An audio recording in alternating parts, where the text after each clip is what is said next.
He didn't go to the gala to change his life. He went because his daughter's school needed a new roof, and they were short 3 volunteers. That's the thing about the nights that rearrange everything. They never announce themselves. They arrive wearing the clothes of ordinary Tuesday evenings, smelling like catered salmon and cheap centerpiece flowers. And by the time you realize what's happening, you're already standing at the edge of something you can't walk back from. Nathan Cole was 32 years old, had $47 in checking, and had just noticed something wrong with the stranger's wheelchair that the stranger's own engineers had apparently missed. He should have kept walking. He didn't. If this story already has you, drop your city in the comments and hit like. I want to see how far this one travels. The Hargrove Children's Foundation Gala was the kind of event that existed in 2 parallel universes simultaneously. In the first universe, it was a fundraiser, noble, necessary, organized by people who genuinely wanted to help kids in underfunded Boston neighborhoods get school supplies, medical care, after-school programs. In the second universe, it was a networking event with better lighting and a more defensible tax category, populated by people who wanted to be seen wanting to help, which was a different thing entirely. Nathan Cole existed in neither universe. He was there because Mrs. Papadakis, who ran the parent volunteer committee at Lily's school, had called him on a Thursday afternoon with the specific combination of guilt and hope that volunteer coordinators had apparently been trained to deploy since the beginning of institutional time. "We're just 3 bodies short," she'd said. "You wouldn't have to talk to anyone important. Just help with coats and parking validation." He'd said yes because Lily's school needed the roof fixed and the foundation was one of the donors, and because he had a hard time saying no to things that were straightforwardly good, even when they were inconvenient. That was a flaw, probably. His mother had told him so on multiple occasions. He spent 4 hours doing exactly what Mrs. Papadakis had described, taking coats, stamping validation tickets, pointing people toward the bathroom with a professionalism that required considerably more effort than it looked like. The ballroom of the Whitmore Hotel was all gold light and round tables draped in white linen, and the people moving through it wore the specific ease of individuals who had never had to think very hard about money, which Nathan found simultaneously impressive and faintly exhausting to be around. By 10:30, most of the guests had filtered out. The catering staff was clearing plates. The string quartet had packed up. Nathan was stacking coatroom hangers and thinking about whether Lily had actually brushed her teeth before bed. His neighbor Mrs. Chen had put her down, and Mrs. Chen was excellent but had a permissive streak about bedtime dental hygiene when he stepped out onto the hotel terrace to retrieve a forgotten wrap someone had left on a chair. That was when he saw her. She was positioned near the far railing, her wheelchair angled toward the city skyline in a way that suggested she'd been there long enough to find the exact right angle and had stopped caring who saw her doing it. The terrace was empty except for her. Boston spread below and beyond. The harbor, the older buildings, the lights stacked against the dark water, and she was looking at it with an expression that Nathan couldn't immediately categorize. Not peaceful, not sad exactly. Something more contained than either. He almost turned around.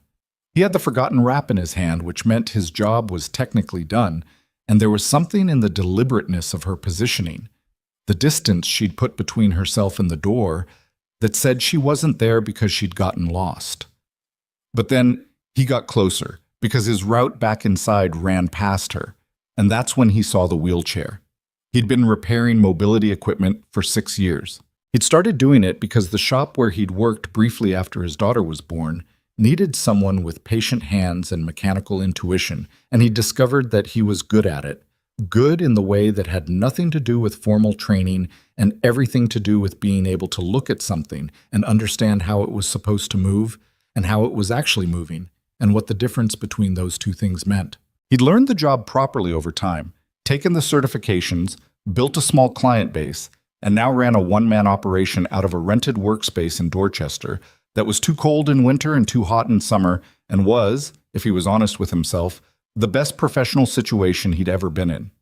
He saw the problem in the left rear wheel before he'd fully processed that he was looking for one. The lateral bracket was slightly misaligned, not visibly to the untrained eye, but the wear pattern on the tire told the story clearly once you knew what to look for. The frame had been taking asymmetric load distribution for weeks, probably longer. Over time, at the wrong moment, under the wrong conditions, the wheel could slip its track. Not catastrophically, necessarily, but on a slope, or during a sharp turn, or on uneven pavement, it could go bad fast. He stood there for a second, calculating, and then said, without fully planning to, "That's a beautiful view." The woman turned to look at him. She had dark hair pulled back cleanly, sharp features, and the expression of someone who had spent considerable energy calibrating how much warmth to make available to strangers in professional settings. She was, he realized, younger than he'd expected, 30, maybe, and she was looking at him with a particular kind of assessment that he associated with people who got approached by strangers frequently and had developed efficient systems for determining intent. "It is," she said, and her tone made clear that she considered the observation complete. Nathan held up the forgotten wrap. "I work the coat room. Just coming out to grab this," he paused. "Sorry to interrupt." "You're not interrupting anything." Which was technically an invitation to leave, or technically neutral. And Nathan had learned over years of being the kind of person who fixed things for a living that sometimes the polite move and the right move weren't the same move. "I'm sorry," he said, "but I noticed your left rear wheel. The lateral bracket looks like it's been running misaligned for a while. I don't want to overstep, but it's the kind of thing that can cause problems on uneven ground." The woman looked at him for a moment with an expression he couldn't read. "I have engineers," she said. "I know. I figured they knew, and it was something else. But I've been doing this for 6 years, and the wear pattern looks like it's been going on longer than an engineer who checked it recently would have caught." He stopped. "I could be wrong. I usually say something anyway." Something shifted in her face, not softening exactly, but a slight recalibration. "What kind of problems?" "Lateral slip under load, probably on a decline. Sharp turns could accelerate it." He hesitated. "The chair looks custom. That weight distribution is harder to get right." She looked at him another moment. "You're a volunteer?" "Yeah." "Coat room?" "Yeah." The corner of her mouth moved. It wasn't quite a smile. "Most people who talk to me at these events want something." "I want to go home and check whether my daughter's teeth got brushed," Nathan said. "I just thought you should know." That did get something closer to a real expression. Brief, guarded, but present. She seemed to make a decision about something. "Vivian Ashcroft," she said. "Nathan Cole." She didn't extend her hand, which he understood might be deliberate or might be habit or might be neither. He didn't extend his either. "How old is your daughter?" 7. She's named Lily." He said it the way he always said it, with a smallness he didn't intend and couldn't quite suppress. The small register of someone who loved something they were perpetually afraid of losing. Vivian Ashcroft nodded slowly, looking back at the skyline. "I'll have someone look at the bracket. It's probably a 2-hour fix, 3 at most if they have to rebalance the frame." "Thank you, Mr. Cole." It was a dismissal, delivered politely. Nathan recognized it and took it. He turned to go back inside, the forgotten wrap still in his hand, and he was almost at the door when she spoke again. "You said it was a beautiful view," she said. He turned back. She was still looking at the city, not at him. "I used to run every morning along the harbor," she said. "Same view. I never really looked at it then." A pause. "Now people tell me I'm lucky because I can appreciate it." Nathan stood there. He didn't say anything, because there wasn't anything to say that wouldn't land wrong, and he'd learned that sometimes silence was the only form of honesty available. "That's a terrible thing to say to someone," he said finally. She looked at him again. The assessment was different this time, less efficient. "Yes," she said. "It is." He went back inside. He didn't sleep well that night, which he attributed to the work conversation looping in his head. Not the exchange with Vivian Ashcroft specifically, but the bracket. He kept recalculating. The wear pattern, the load distribution, the custom frame weight. He'd seen misalignments cause slips before. He'd also seen misalignments that had been structurally introduced, which was a different thing entirely and much harder to prove. He told himself he was overthinking it. He made himself sleep. In the morning, Lily ate cereal and told him at length about a disagreement she'd had with a classmate named Priya over the correct classification of narwhals, which she felt strongly were more whale than unicorn, and which Priya felt were more interesting if you kept the question open. Nathan listened and made the appropriate noises and dropped her at school and then drove to his shop in Dorchester, which smelled like metal and machine oil and the specific cold of a building that had been unheated overnight. His first appointment was a power chair recalibration for an older man named Gerald, who came in every 3 months and spent half the appointment telling Nathan about his garden and the other half complaining about the contractor who'd poured his back patio wrong in 2019. Nathan liked Gerald. He did the calibration and listened to the contractor story, which had not changed materially in 2 years, but had acquired several new supporting details about the incorrectness of the contractor's cousin, who had apparently weighed in with an opinion. After Gerald left, Nathan sat at his workbench and found himself thinking about the bracket again. He pulled up what he knew about Vivian Ashcroft on his phone. He wasn't sure why. He told himself he was checking whether she'd actually have someone look at the chair, but that was not entirely true, and he knew it. The search results were immediate and plentiful. CEO of Ashcroft Mobility Systems, a Boston-based medical technology company that had apparently been developing some kind of next-generation exoskeleton system for spinal injury patients. Founded by her father, Edward Ashcroft, who had died 3 years ago. Vivian had taken over as CEO at 27, which explained some things about the economy of how she moved through conversations. 2 years ago, there had been an accident, a prototype vehicle test at one of the company's facilities. Vivian had been inside when the system failed. The resulting spinal injury had been severe. Nathan read the coverage carefully. There wasn't much beyond the surface facts. The company had issued a statement. There had been a brief investigation. The incident had been classified as a mechanical failure. A man named Daniel Marsh, identified as both a senior engineer and Vivian's fiancé at the time, had been present and had departed the company shortly after. The coverage described him variously as unable to continue his role following the accident and unavailable for comment. The phrasing was careful. Nathan noticed that. He put his phone down and got back to work. At noon, he got a call from a number he didn't recognize. "Mr. Cole?" A woman's voice, professional but not warm. "This is Renata Park, personal assistant to Ms. Vivian Ashcroft. Ms. Ashcroft asked me to thank you for your observation last night and to let you know that her chair has been scheduled for a full inspection."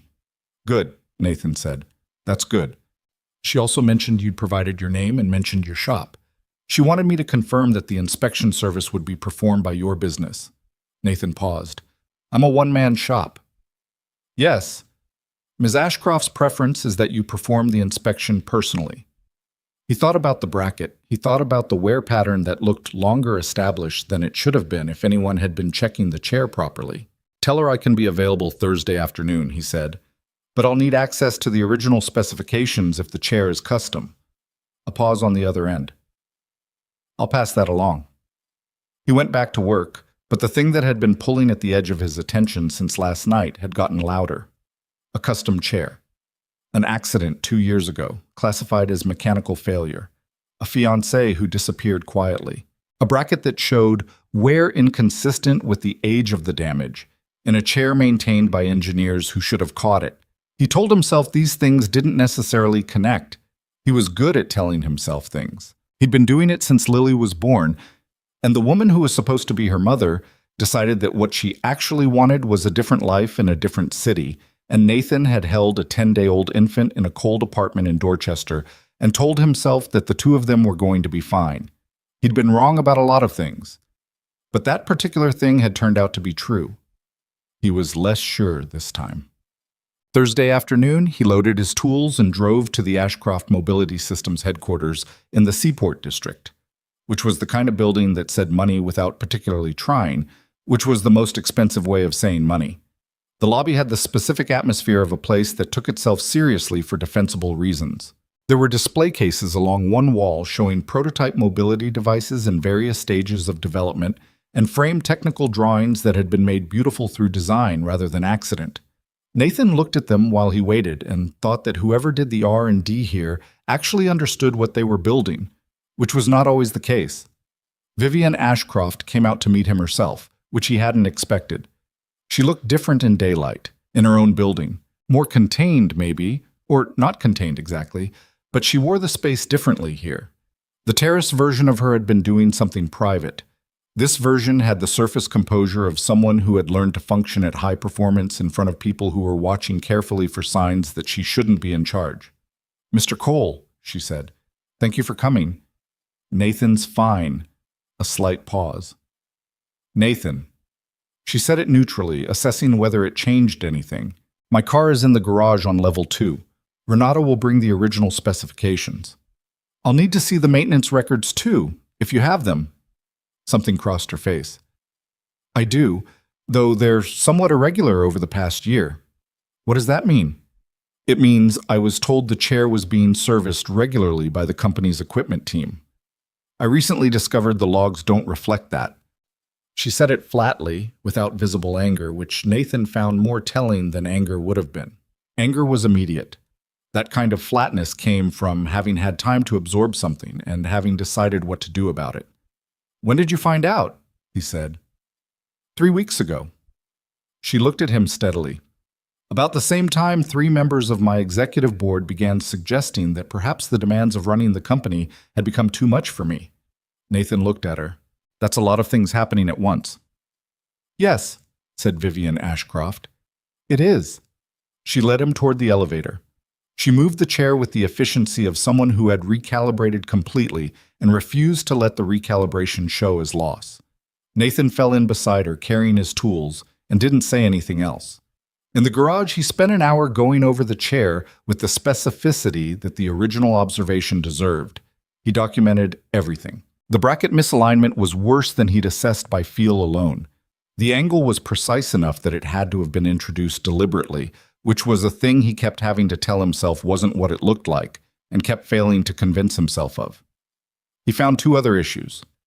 A stress fracture in the left footrest support that looked recent but had been painted over, a brake cable with uneven tension that would cause the left brake to lag a fraction of a second behind the right on a decline. Taken separately, any one of them could be explained by wear and poor maintenance. Together, they told a different story. A story about someone who understood the chair's mechanics well enough to introduce failures that looked like neglect. He photographed everything. He made notes. And then he sat back on his heels in the garage of Ashcroft Mobility Systems and thought carefully about what to say to the woman sitting a few feet away, who had been moving through her own company in this chair for 2 years, and who was apparently only now discovering that someone had been making careful adjustments. He thought about the accident. He thought about the bracket. He thought about a 7-year-old girl who had drawn him a picture this morning of a narwhal and left it on his workbench with a note that said, "For when you have a boring day, Dad," and had spelled boring with 2 R's. "Ms. Ashcroft," he said. "Vivian." "Vivian." He looked up at her. "I need to show you something, and I need you to understand that I could be wrong about what it means." She looked at him with the expression of someone who had already been wrong about a lot of things and had learned to receive new information accordingly. "Show me," she said. He laid the photographs out on the hood of Vivian's car because there was nothing else flat enough in the garage, and he walked her through them one by one without editorializing, the way he'd learned to do when delivering news that people weren't going to want to hear. The brake cable first, then the footrest fracture with the paint over it, then the bracket, with a close-up that showed the angle clearly enough that even someone without his background could see it wasn't random. Vivian looked at each photograph for a long time. She didn't interrupt. She didn't ask him to slow down or go back.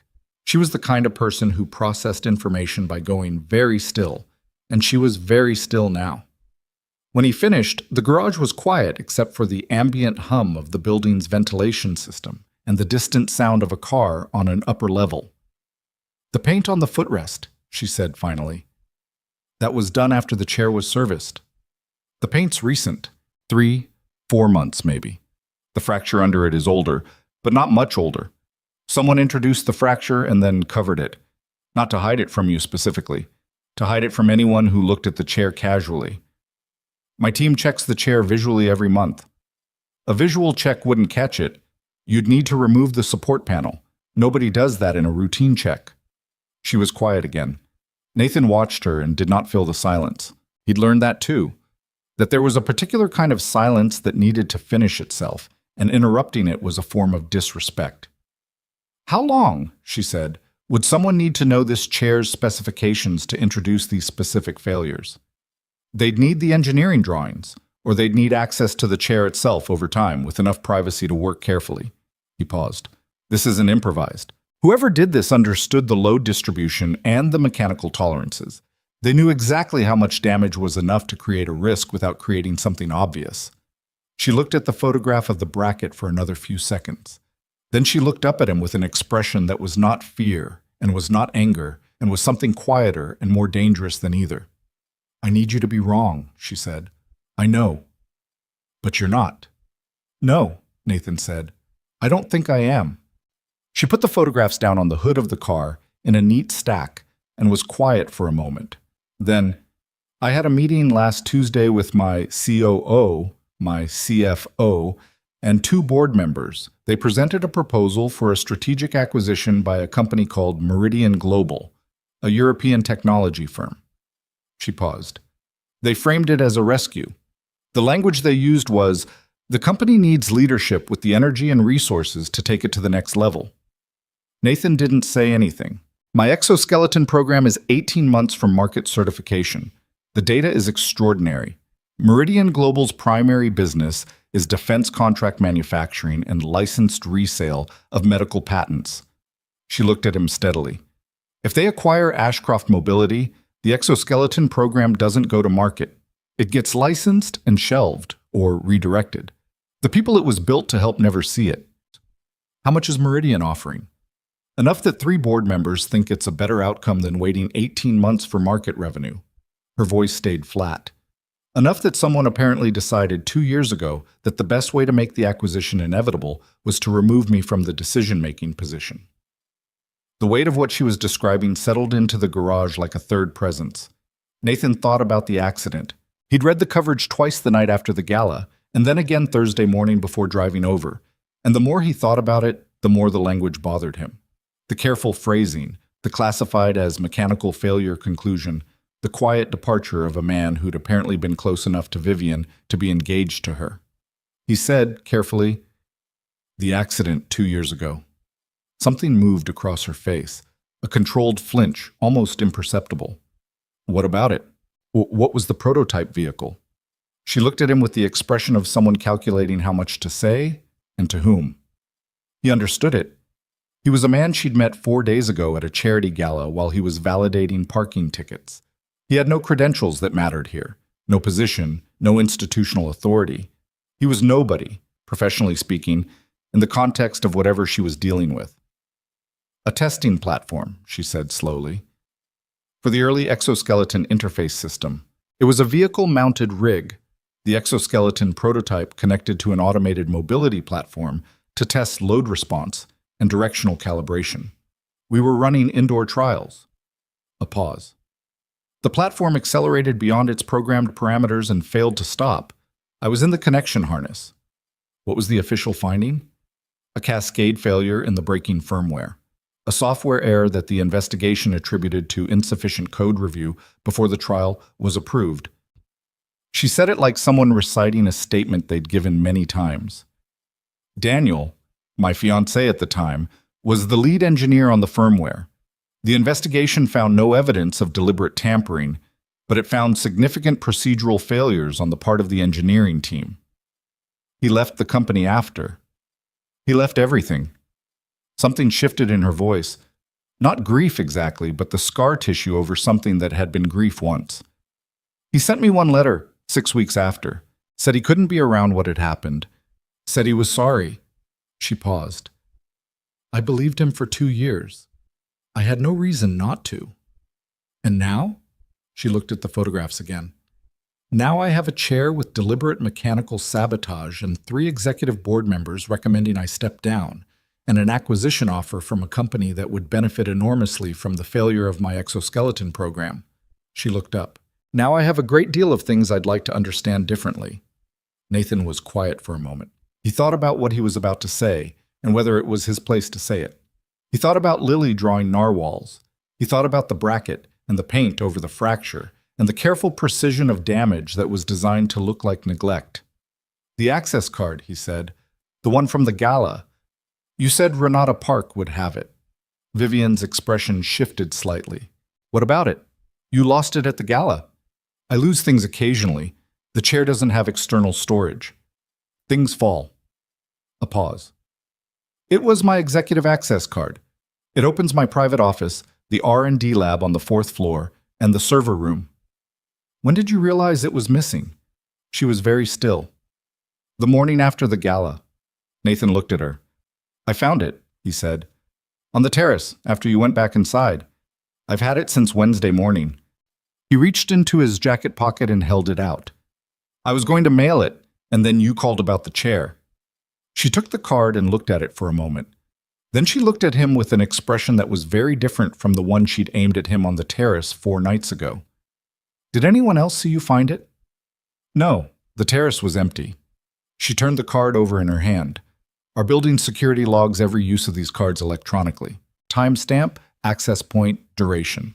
She paused. If someone copied this card between when I dropped it and when you found it, how long were you inside before I found it? 40 minutes, roughly. She set the card down on the hood next to the photographs. The card was on the terrace. Anyone on the event staff, anyone who stepped out for air could have found it first. Nathan thought about that. 40 minutes was enough time to clone an RFID card if you had the equipment with you, which meant you'd have needed to know in advance that there was going to be an opportunity, which meant either someone had gotten lucky or someone had created the opportunity deliberately. Is there a way to pull the access logs without going through your IT department? He said. My attorney has standing access to our security records for governance purposes. Her voice was measured now, the tone of someone switching from absorbing information to processing it operationally. Her name is Claire Sutton. She's been with the company since my father built it. Can you trust her? The question landed plainly, and Vivian took it plainly. Yes, she said. She's the only member of the board who hasn't endorsed the acquisition. Then I think you need to call her.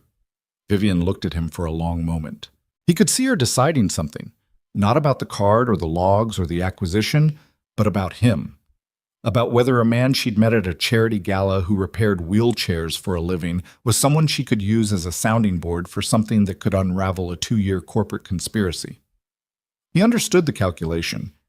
He thought she was probably also calculating what her alternatives were. Why are you still here? She said. You fixed the chair. You returned the card. You've done more than anyone could reasonably expect. She wasn't asking it unkindly. She was asking it the way someone asks a question they actually want the answer to. You have a daughter at home and a business to run. This isn't your problem. Nathan thought about that. He picked up one of the photographs, the bracket, close-up, and looked at it for a second. I got into this work because my daughter was born with a slight hip dysplasia, he said.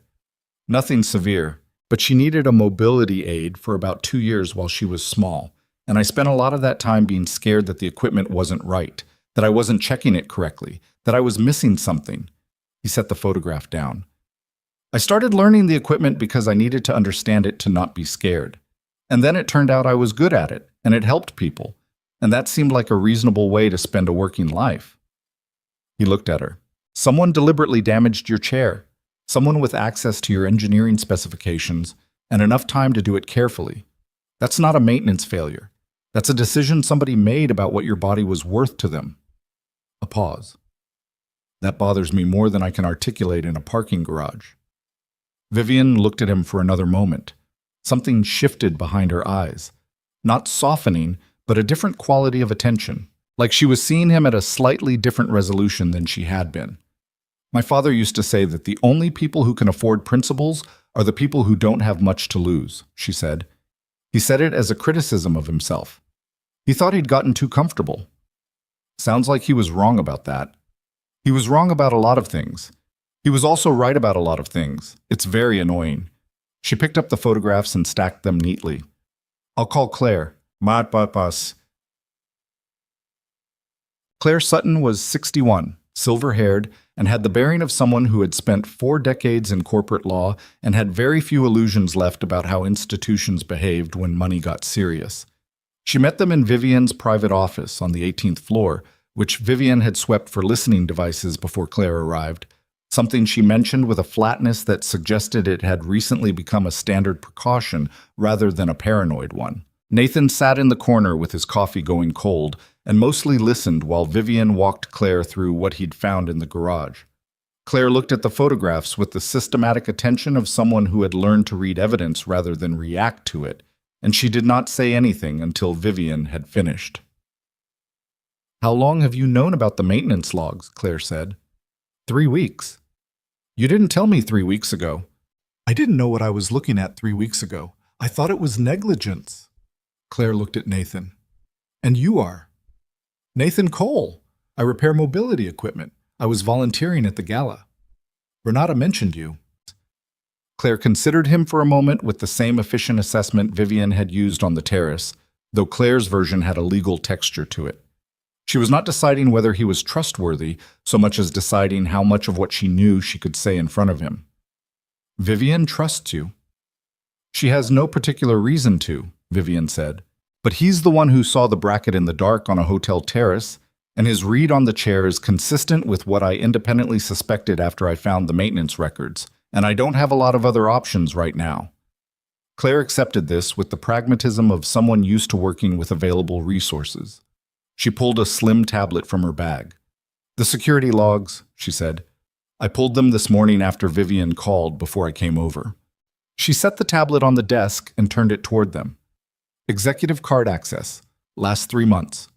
The logs were detailed: timestamps, access point IDs, duration. Nathan leaned forward to look. He didn't know the building's layout well enough to read the access point codes, but Claire walked them through it. "Your office," she said to Vivian. "Accessed 14 times in the past 90 days. All of those accesses are yours, logged against your card's primary signature."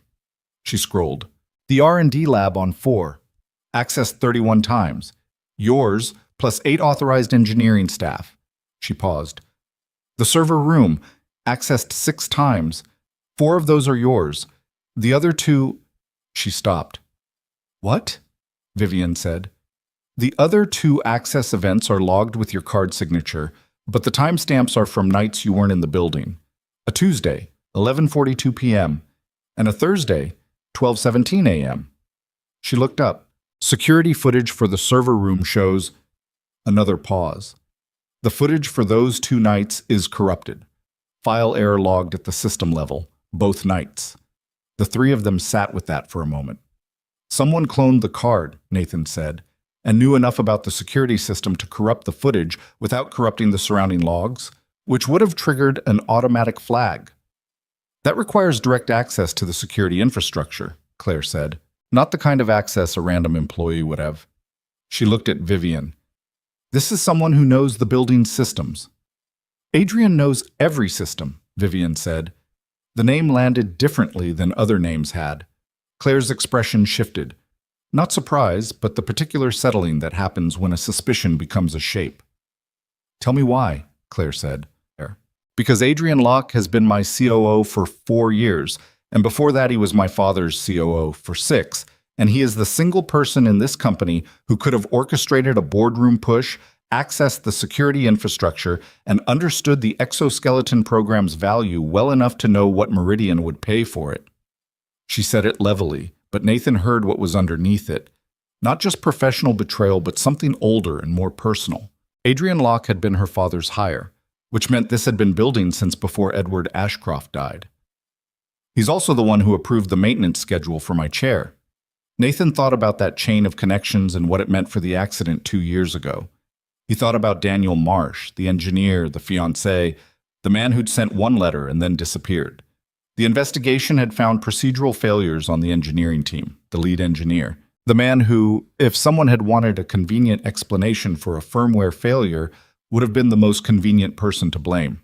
He said carefully, "The accident investigation. Who ran it?" "External firm," Claire said. "Meridian contracted technical consultants." The silence that followed was a different kind than before. Vivian's jaw was tight. She was looking at the wall above Nathan's head, not at anything in particular, the way people look when they're reconstructing a timeline in their heads, and the reconstruction keeps arriving at conclusions they don't want. "Daniel was framed," she said. It wasn't a question. "We don't know that yet," Claire said, but her tone said she thought it too. He was the most technically credible person to blame for a firmware failure. He was close enough to me personally that his departure after the accident would look like guilt or grief and not raise questions. And he was convenient. Vivian's voice stayed level, but something had changed in it. Some quality of weight, like a debt she hadn't known she was carrying, becoming visible. I believed the investigation. I thought he'd been careless. I let him go. You didn't let him go, Nathan said. He left. I didn't ask him to stay. I didn't challenge the findings. She looked at Nathan. 2 years ago, when I was 3 months out of the hospital and still in acute rehabilitation and still learning to live in this chair, I read the investigation report and I thought, Daniel was always too brilliant to be careful. And I accepted it. Her expression was very controlled.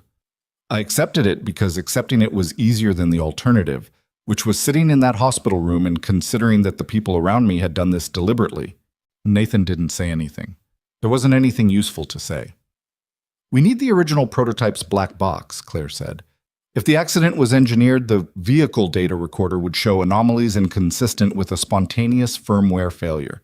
The platform's behavior before, during, and after the cascade failure would be recorded in the box. That data was submitted to the investigation, but if the investigation was compromised, the raw data would show something different from what the report described, Vivian said.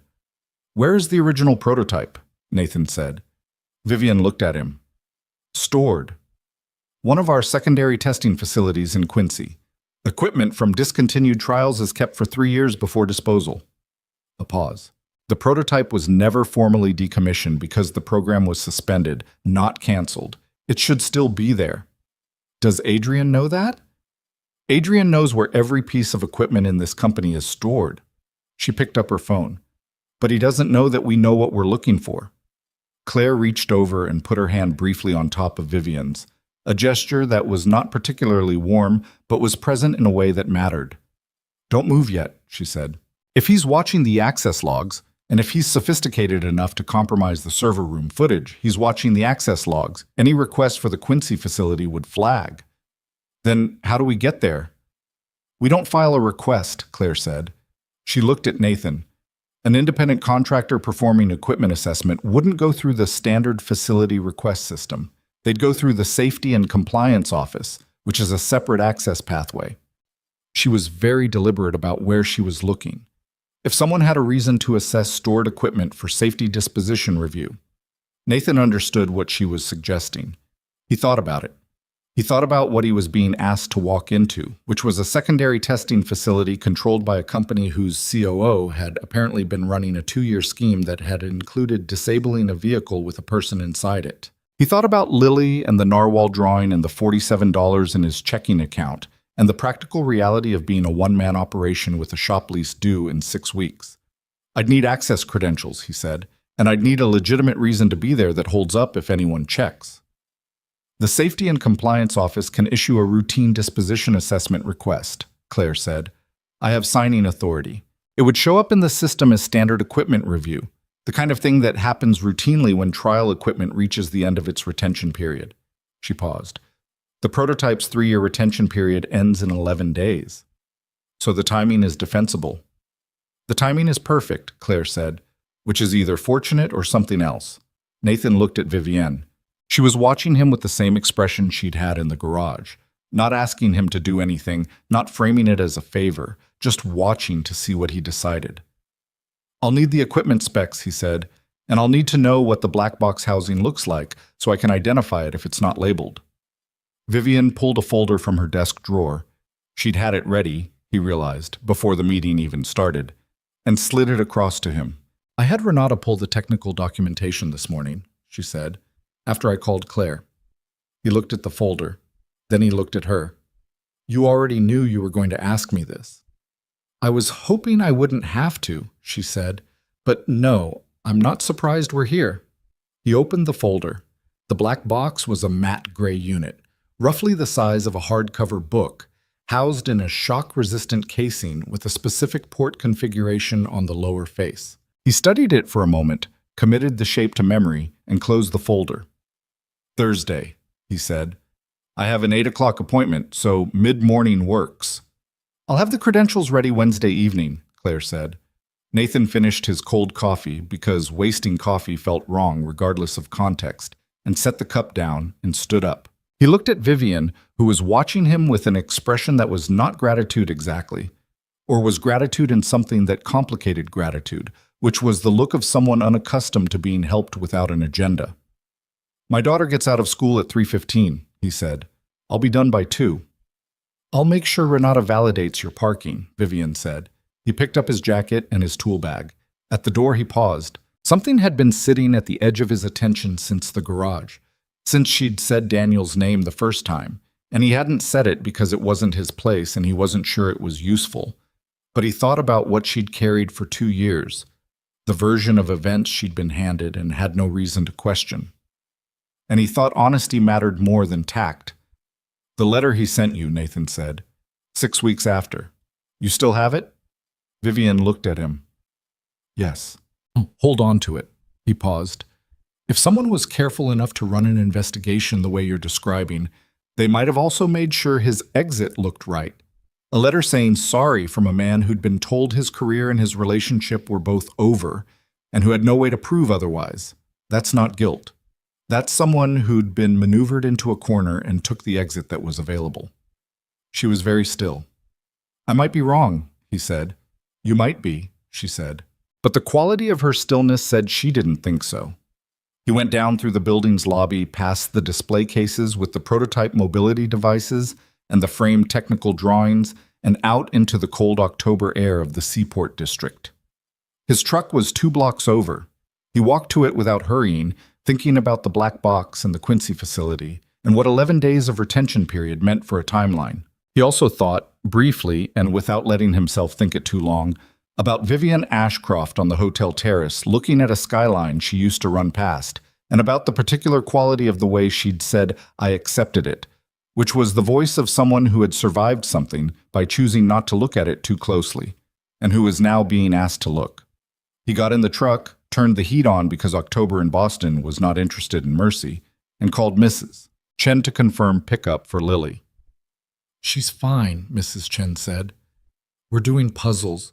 She told me narwhals are a kind of whale, and I told her I didn't know that, and she's been very pleased about it for the past 40 minutes. "That sounds right," Nathan said. He drove back to Dorchester and went back to work, and did not think about Adrian Locke or the server room or the black box in Quincy, because thinking about it would not make Thursday come faster, and he had 3 appointments and an invoice to send and a child to pick up. He was good at compartmentalizing when he had to be. He'd learned it the same way he'd learned most things, because the alternative was not a real alternative. But that night, after Lily was asleep and the apartment was quiet, he sat at the kitchen table and looked at the technical documentation Vivian had given him. He read through the black box specifications carefully. He looked at the port configuration diagram and the housing tolerances and the access procedures. And he thought about a man named Daniel Marsh, who had sent a letter 6 weeks after the worst night of his life saying he was sorry, and had then apparently vanished, and who, if Nathan was reading this right, had been carrying something that wasn't his to carry for 2 years. He put the folder away, washed the dinner dishes, checked that the front door was locked. He went to bed and did not sleep particularly well. Thursday came in gray and cold, the kind of October morning that Boston specializes in. Not dramatically cold, just relentlessly, personally cold, the kind that finds the gap between your collar and your neck and stays there. Nathan drove to Quincy with the credentials Claire had sent Wednesday evening, and the technical documentation folded in his inside jacket pocket, and he drank gas station coffee that was bad enough to be clarifying. The Ashcroft Secondary Testing Facility was a converted industrial building near the waterfront, utilitarian in the way that buildings built for function rather than appearance tend to be utilitarian. High ceilings, concrete floors, wide loading bays, fluorescent lighting that hummed at a frequency that became invisible after 10 minutes and noticeable again the moment you stepped outside. A security guard at the front desk checked his credentials against the disposition assessment request in the system, found it where Claire had placed it, and gave him a laminated visitor badge and directions to the storage wing without any particular interest. Nathan had worked in enough institutional settings to know that the most effective camouflage was paperwork that was already there when someone went to look. The storage wing was long and organized with the specific logic of a facility that cataloged equipment by project code rather than description, which meant Nathan spent 20 minutes moving through rows of shelved hardware before he found the trial section for the exoskeleton program. The equipment was covered in dust sheeting and tagged with retention dates. He moved along the row reading tags until he found the mobility platform, larger than he'd expected, a low-slung automated vehicle frame roughly the size of a golf cart, designed to carry the exoskeleton harness rig at controlled speeds across a calibrated test floor. He crouched beside it and found the black box housing where the documentation said it would be, mounted on the lower rear frame behind a protective panel that required a hex key to open. He had a hex key. He opened the panel and looked at the matte gray casing and the port configuration and confirmed it was the unit described in Vivian's folder. He photographed it in place before touching it. He photographed the seal, which was intact, which mattered because an intact seal meant the raw data hadn't been physically accessed since the unit was last logged, which meant whatever the investigation team had submitted to their report had come from a copy or a download, not from someone sitting in this room and editing hardware. He disconnected the unit carefully, bagged it, replaced the panel, and stood up. He'd been in the facility for 38 minutes. He signed out at the front desk, returned the visitor badge, and walked to his truck. He sat in the driver's seat for a moment before starting the engine. The black box was in a canvas bag on the passenger seat. It was, he thought, a remarkable amount of information in a very small package. 2 years of someone's life, the shape of a conspiracy, the exoneration or condemnation of a man who disappeared into a letter that said he was sorry, all of it compressed into a matte gray rectangle the size of a hardcover book. He started the engine and drove back to Boston.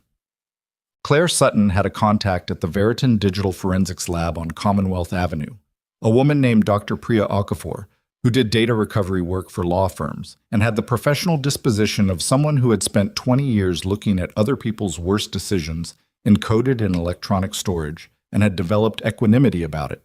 Claire called her while Nathan was still on the 93, and by the time he reached the city, Dr. Okafor had cleared her afternoon schedule. They met in the lab's conference room, Nathan, Vivian, and Claire, with Dr. Okafor across the table behind a workstation.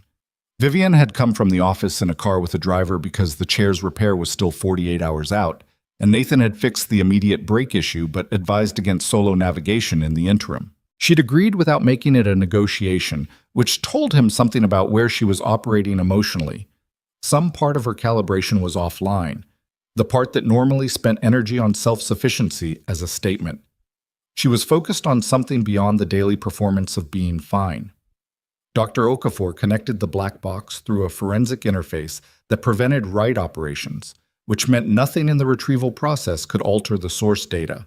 She explained this briefly and technically, and then got to work, and the three of them waited while the interface pulled 2 years of dormant vehicle telemetry into a readable format. "How long?" Vivian said. 40 minutes for the full extraction, Dr. Okafor said. "I can give you a preliminary read on the accident date's data in 15 minutes was a particular kind of long.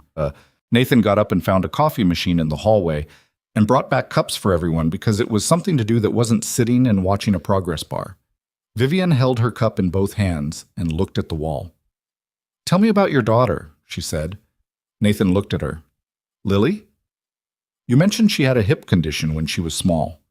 Dysplasia. Mild. She was in a soft brace for about 18 months and then a lightweight mobility aid for another 8 months after that." He paused. "She's fine now. She runs everywhere. She ran track last spring and came in 4th in her age group, which she considered a devastating personal failure and which I considered extraordinary." Something moved in Vivian's expression. "She sounds like a particular kind of person." "She's 7 going on 43, Nathan said. "She has opinions about everything, and most of them are defensible." Vivian almost smiled. Not quite, but close. "My father was like that. He had opinions about everything from municipal parking to the correct way to load a dishwasher, and he would argue all of them with equal conviction." "Did you inherit that?" "I inherited the conviction," she said. "I learned to choose my arguments more selectively." A pause. "He built this company because my uncle needed a mobility device, and the available options were inadequate. That's the whole origin story. No grand vision, no market analysis, just This isn't good enough, and I can do better. She looked at the wall again. He died before the exoskeleton program reached prototype stage. He knew the concept, he believed in it, but he never saw what we built. Nathan didn't say anything for a moment. He thought about the display cases in the lobby of the Seaport building, the framed technical drawings, the way the R&D floor had felt when he'd walked past it briefly on Thursday. Purposeful, specific, the atmosphere of people working on something they believed in. He would have, Nathan said, seen it. That's what I'm working toward, Vivian said, not emotionally, practically. Every delay is time that people who need this technology don't have it. That's not abstract to me. I know what it costs to wait. Dr. Okafor looked up from her workstation. I have the preliminary data. They all turned. She had pulled the telemetry from the date of the accident into a visual display. Vehicle speed, directional data, brake system response, firmware command log, all of it plotted against timestamp on a graph that was legible even to someone without her training. Walk us through it, Claire said. The platform was running at nominal parameters for the first 11 minutes of the trial, Dr. Okafor said, moving her cursor along the timeline. Speed steady at calibrated test velocity. Directional commands consistent with the program route. Brake system showing normal standby response. She paused at a point on the timeline. At 11 minutes and 43 seconds, there's a command injection. What does that mean? Nathan said. It means a command was introduced into the firmware control stream from an external source. Not from the platform's own operating parameters, not from the trial protocol, from outside the system. She zoomed in on the command log. The command overrode the speed limiter and disabled the primary and secondary brake systems simultaneously. The room was quiet. That's not a cascade failure, Claire said. No, Dr. Okafor said. A cascade failure would show a sequence of individual system failures building on each other. You'd see the brake system degrading before failure. You'd see the speed increase as a consequence of lost control. What this shows is a simultaneous, instantaneous override of multiple systems from a single external command. That's deliberate remote access. Vivian was very still. The investigation report described a cascade firmware failure originating in the brake management code. The brake system failed, Dr. Okafor said, but it failed because it was told to, not because it malfunctioned. She looked at Vivian steadily. Whoever ran that investigation either didn't have access to the raw telemetry data, or they had access and chose to describe it differently. They had access, Claire said. They were given the black box as part of the standard investigation package. The report cites telemetry data. She paused. They described it differently. Another silence. Vivian put her coffee down on the table, and Nathan noticed her hand wasn't entirely steady when she did it, which was the first sign of unsteadiness he'd seen from her. He understood it. Not fear, but the particular vertigo of having a version of events you'd been living inside for 2 years collapse all at once. The command injection, Nathan said to Dr. Okafor. Can you trace the source? Where it came from?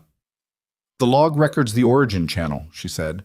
It came through the facility's equipment management network, the internal system that controlled the test floor's automated systems. Someone with administrative access to that network sent the override command. She paused. The access credentials used to log into the management network at the time of the command are in the data. Claire leaned forward. Whose credentials? Dr. Okafor looked at her screen.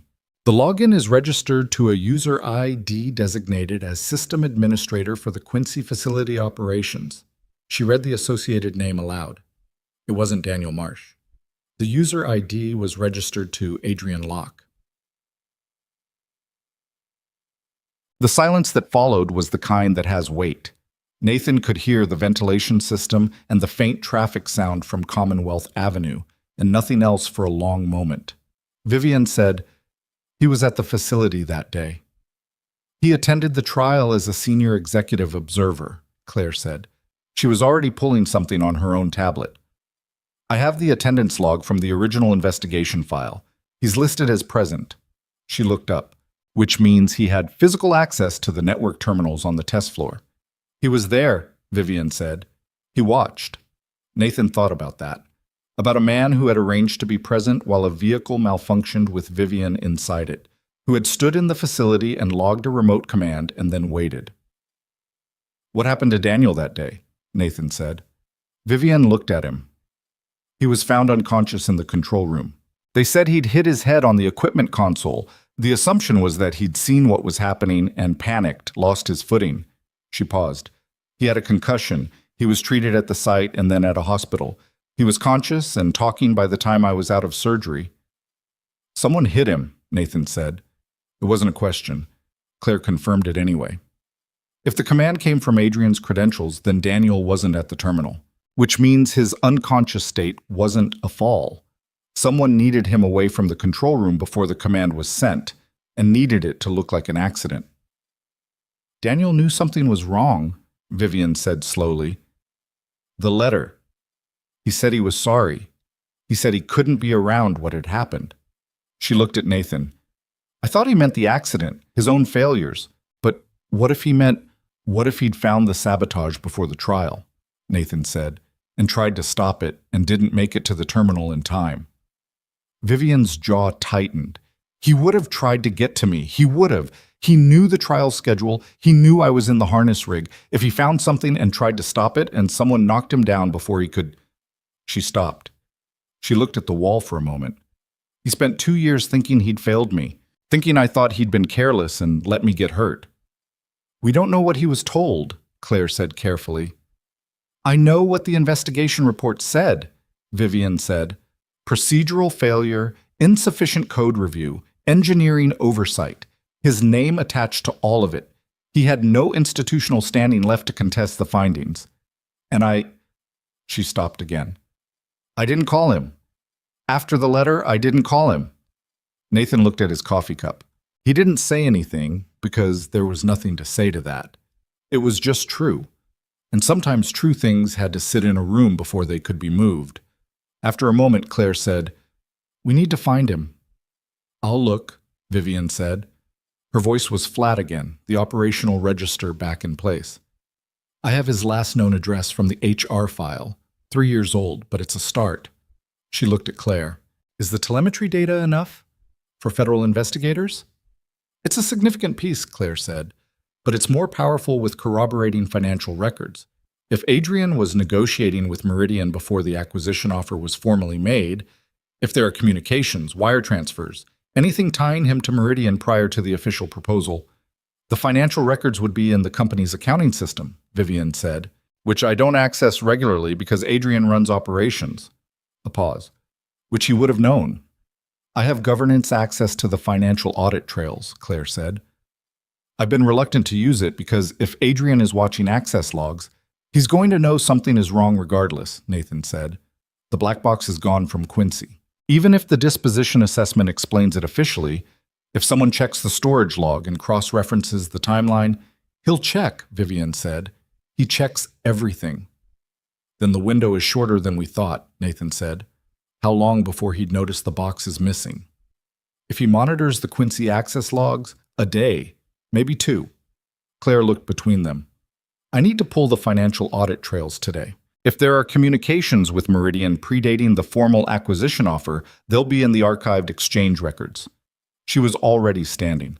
I'll call you from my office.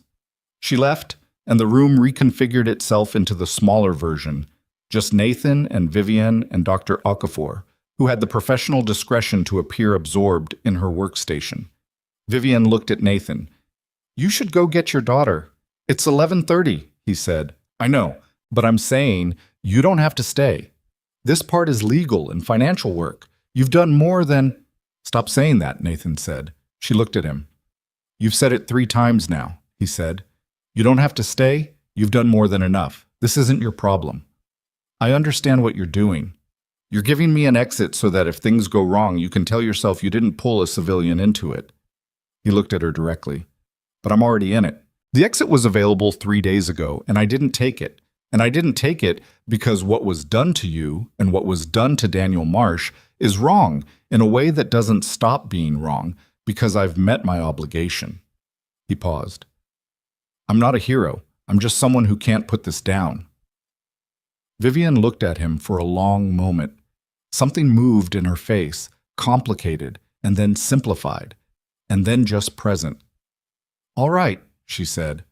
All right, he said. Daniel Marsh was living in Providence. Vivian found him through a combination of the HR file address, a public records search, and 2 phone calls that Claire made from her car in the time it took Nathan to drive Vivian back to the Seaport building. He was working as a software consultant for a small engineering firm. He had not, as far as they could determine, spoken publicly about Ashcroft Mobility Systems since the letter he'd sent Vivian 3 years ago. Vivian called him herself. Nathan was sitting across the desk from her when she did it, not deliberately eavesdropping, but present in the room and making no pretense otherwise. He looked at the framed photograph on the bookshelf. Edward Ashcroft, younger than Nathan had imagined him, standing in front of what looked like an early mobility device prototype and grinning with the specific satisfaction of someone who had just solved something. Vivian's side of the call was quiet, and then very quiet, and then quiet in a different way. When she hung up, she sat with the phone in her lap and didn't speak for a moment. "He's coming," she said finally. "He'll be here by 6. "What did he say?" She looked out the window at the harbor. "He said he's been waiting for someone to call." She paused. "He said he knew." That day, he'd found an anomaly in the facility's network access logs 2 days before the trial. Someone had run a test command through the equipment management system at 3 in the morning using administrative credentials. He didn't know what it meant, but he knew it was wrong, and he'd been trying to trace the source when she stopped. He was coming to find me, to stop the trial. He was 10 feet from the control room door when something hit him from behind. He never saw who. He never saw who. She looked at her hands. He woke up in a hospital room and was told there had been an accident and that the investigation was already underway. He was handed the preliminary findings before he was fully coherent. His name was on everything. A pause. He said he tried to contest it. He went to the legal team and was told the evidence was conclusive and that any challenge would extend the investigation and harm the company further. He was given a separation agreement with a non-disclosure clause. Her voice stayed even. He was 28. His career in medical technology was effectively over. He took the agreement. Nathan thought about that, the mechanics of it, how someone sophisticated enough to engineer a vehicle accident and compromise an investigation would also have been sophisticated enough to understand that the most vulnerable point in a cover-up was the person who got blamed, and how to handle that person quickly before they had their footing back. "The NDA," he said. "Does it hold against federal investigators?" "NDAs don't preclude cooperation with law enforcement," Vivian said. Claire confirmed that. She looked at Nathan. "He's been carrying this for 3 years. He was 28 and alone, and he had no proof, and the company's legal team had boxed him in, and She stopped herself. "I didn't call him." "You didn't know." "I know that." She said it without self-pity and without absolution, just factually. Knowing it and living with it are different things. Nathan didn't offer her comfort, because she wasn't asking for comfort, and offering it would have been condescending. He said instead, "What do you need to do before he gets here?" She seemed to appreciate the redirect. Claire is still pulling the financial audit trails. If she finds communication records tying Adrian to Meridian before the formal proposal, she picked up her phone again. "And I need to look at something in the R&D lab. There's a project file for the exoskeleton's current development phase that Adrian has been CT'd on for the past 18 months. I want to know if the technical data in those files matches what we've submitted to the Regulatory Certification Board, or if someone has been feeding modified data upstream." Why would he modify the data? If the certification data is corrupted, the exoskeleton program fails regulatory review. The program fails, the company's primary value proposition collapses, and Meridian's offer becomes the only viable path for the board. She paused. "I've been watching the certification timeline slip for 4 months. Small delays, procedural requests for additional documentation. I thought it was the standard friction of regulatory review." She looked at Nathan. "But if the data being submitted has been altered, someone is engineering the failure," Nathan said. Yes. He thought about the bracket again. The deliberate misalignment, the patience it implied, small adjustments over time accumulating toward a result that looked like a natural process. The same mind that had introduced a remote command to a vehicle's firmware had also been, apparently, introducing small corruptions into a regulatory submission and small mechanical failures into a wheelchair. "How long has Adrian been doing this?" Nathan said. "The accident was 2 years ago," Vivian said. "But the groundwork—" She paused. "The exoskeleton program started producing significant results 3 years ago. My father died 3 years ago. Adrian became acting COO the month after my father's diagnosis." A very long pause. "He's been planning this since before my father was gone." Nathan sat with that. 3 years of someone sitting across a conference table from Vivian Ashcroft, attending her meetings, reviewing her reports, maintaining the surface of professional loyalty, while systematically dismantling everything her father had built and everything she was trying to continue. The patience of it was almost incomprehensible. "He needs to think he's winning," Nathan said. "If he suspects we have the black box data, he'll accelerate the acquisition vote," Vivian said. "He has enough board support to call an emergency shareholders meeting. Claire told me he's been quietly consolidating proxies for the past month." She looked at Nathan steadily. "If he calls that meeting before we have everything in order, the vote goes through and the acquisition is approved, and the legal complications of reversing it are significant. How much time do we have?" "If he's watching the Quincy access logs," Claire said, "a day, maybe 2. She put her phone down. "But if he looks at the R&D data access and sees that I've been in the certification files—" Nathan's phone buzzed. He looked at it. "Unknown number, Providence area code." He frowned. "Cole," he said. The voice on the other end was male, mid-30s, the tone of someone who had been rehearsing whether to make this call and had finally decided. "Is this the man Vivian Ashcroft has been working with? I spoke with her an hour ago. She gave me this number." "Daniel Marsh," Nathan said. A pause. "Yes." "You said you'd be here by 6. "I said that." Another pause. "I've been sitting in my car outside my apartment for 30 minutes. I need to know—" He stopped. "How much does she know about what actually happened?" "She knows about the command injection in the vehicle telemetry. She knows about your credentials not being on the login. She knows you found the network anomaly before the trial." The silence on the other end was long enough that Nathan thought the call had dropped.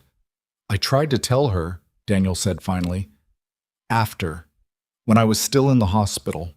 I asked to see her, and they said she was in surgery, and then she was in ICU, and then she was in rehabilitation, and I had the findings in front of me with my name on them, and no proof of anything, and every day I waited felt like another day I was choosing not to fight it." His voice was rough. "And then I sent the letter and she didn't respond, and I thought she believed what the report said." "She didn't," Nathan said. "She believed it because she didn't have reason not to, and that's different." Another silence. "Is she— How is she?" Nathan looked across the desk at Vivian, who was watching him with an expression that was careful and waiting. "She's the CEO of a medical technology company that's 18 months from bringing something significant to market," he said. "She's dealing with a lot of things at once. She could use your help." A shorter pause this time. "I'll be there by 5. He hung up. Vivian was still watching him. "He's coming earlier," Nathan said. She nodded. She looked at the photograph of her father on the shelf and then back at Nathan. "I owe you an apology," she said. "For what?" "For the terrace, the night we met." She paused. "You said the view was beautiful, and I said something unkind about it." Nathan thought back. "Beauty only reminds people I can no longer walk." "You didn't owe a stranger a pleasant response." "No, but I owe you honesty." She looked at him squarely. "I was rude because I was tired and because I'd been performing composure for 4 hours, and you were the last person I had to perform it for before I could be alone, and I took that out on you." A pause. "That's not who I try to be." "You were having a hard night." "I have a lot of hard nights," she said. "It's not an excuse." "I didn't take it as an insult," Nathan said. "I took it as someone telling the truth about something that hurt." She looked at him for a moment. Then she picked up her phone and pulled up the R&D file directory and went back to work, because she was a person who processed things by continuing to move, and he was beginning to understand that about her. He stayed at the desk and waited because that was what was needed. Claire called at 2:40 with the financial audit trails. She had found what she was looking for, a series of wire transfers from a subsidiary account linked to Meridian Global's North American operations, made to a shell company incorporated in Delaware 3 years ago. The shell company had a listed director whose name meant nothing until Claire cross-referenced it against the building security system and found that the same name appeared as an authorized contact for Adrian Locke's personal account with the company's HR records. An alias, or a family member, or both. Claire said her financial forensics contact would need another 48 hours to fully trace the corporate structure. 48 hours they might not have. Daniel arrived at 4:57. He was thinner than his company photo had suggested and had the particular quality of someone who had been waiting for something for a long time and was not sure what to do now that it was arriving. He shook Nathan's hand and then looked at Vivian and didn't say anything for a moment, and Vivian looked at him and didn't say anything either, and Nathan found something else to look at for that particular beat of time. What they said to each other in the first minute was private and clipped and insufficient for what it was trying to carry, which was probably appropriate, because some things need to be said inadequately before they can be said at all. Then they got to work. Daniel sat across from Claire and Nathan at the conference table and walked them through everything he'd found before the accident: the network anomaly, the access log, the test command that had been run at 3 a.m. He had kept notes, not official records.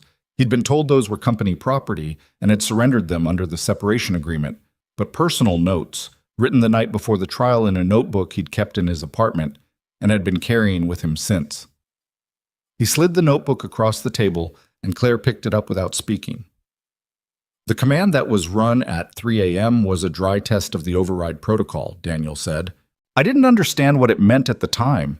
It looked like a system calibration, but the credentials used were wrong.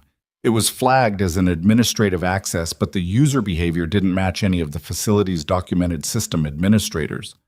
He paused. I spent 2 days trying to trace it. I got as far as identifying the access origin terminal. It was a workstation on the executive observation level. He paused. Adrian Locke's designated workstation. Vivian looked at Claire. Combined with the black box telemetry, Claire said carefully, this builds a case. She set the notebook down. It's not sufficient on its own, but with the telemetry data, the financial records, and the access logs, this is sufficient to bring to federal investigators and request an injunction against the acquisition pending investigation. How long does an injunction take? Nathan said. Emergency filing given the acquisition timeline? We could have a temporary restraining order within 24 hours if the right judge reviews it. Claire looked at the table. The problem is that Adrian will know the moment the filing is made. He monitors company legal activity. He'll call the shareholders meeting the same day, Vivian said, before the TRO is issued. Then we need to be ready to present this at the meeting itself, Nathan said. Everyone looked at him. He realized he'd said it with a certainty that was slightly ahead of a plan. He thought about what they had: the telemetry data, the financial records, the access logs, Daniel's notebook, the photographs of the wheelchair. Separately, each piece was significant. Together, they told a story that was difficult to refute.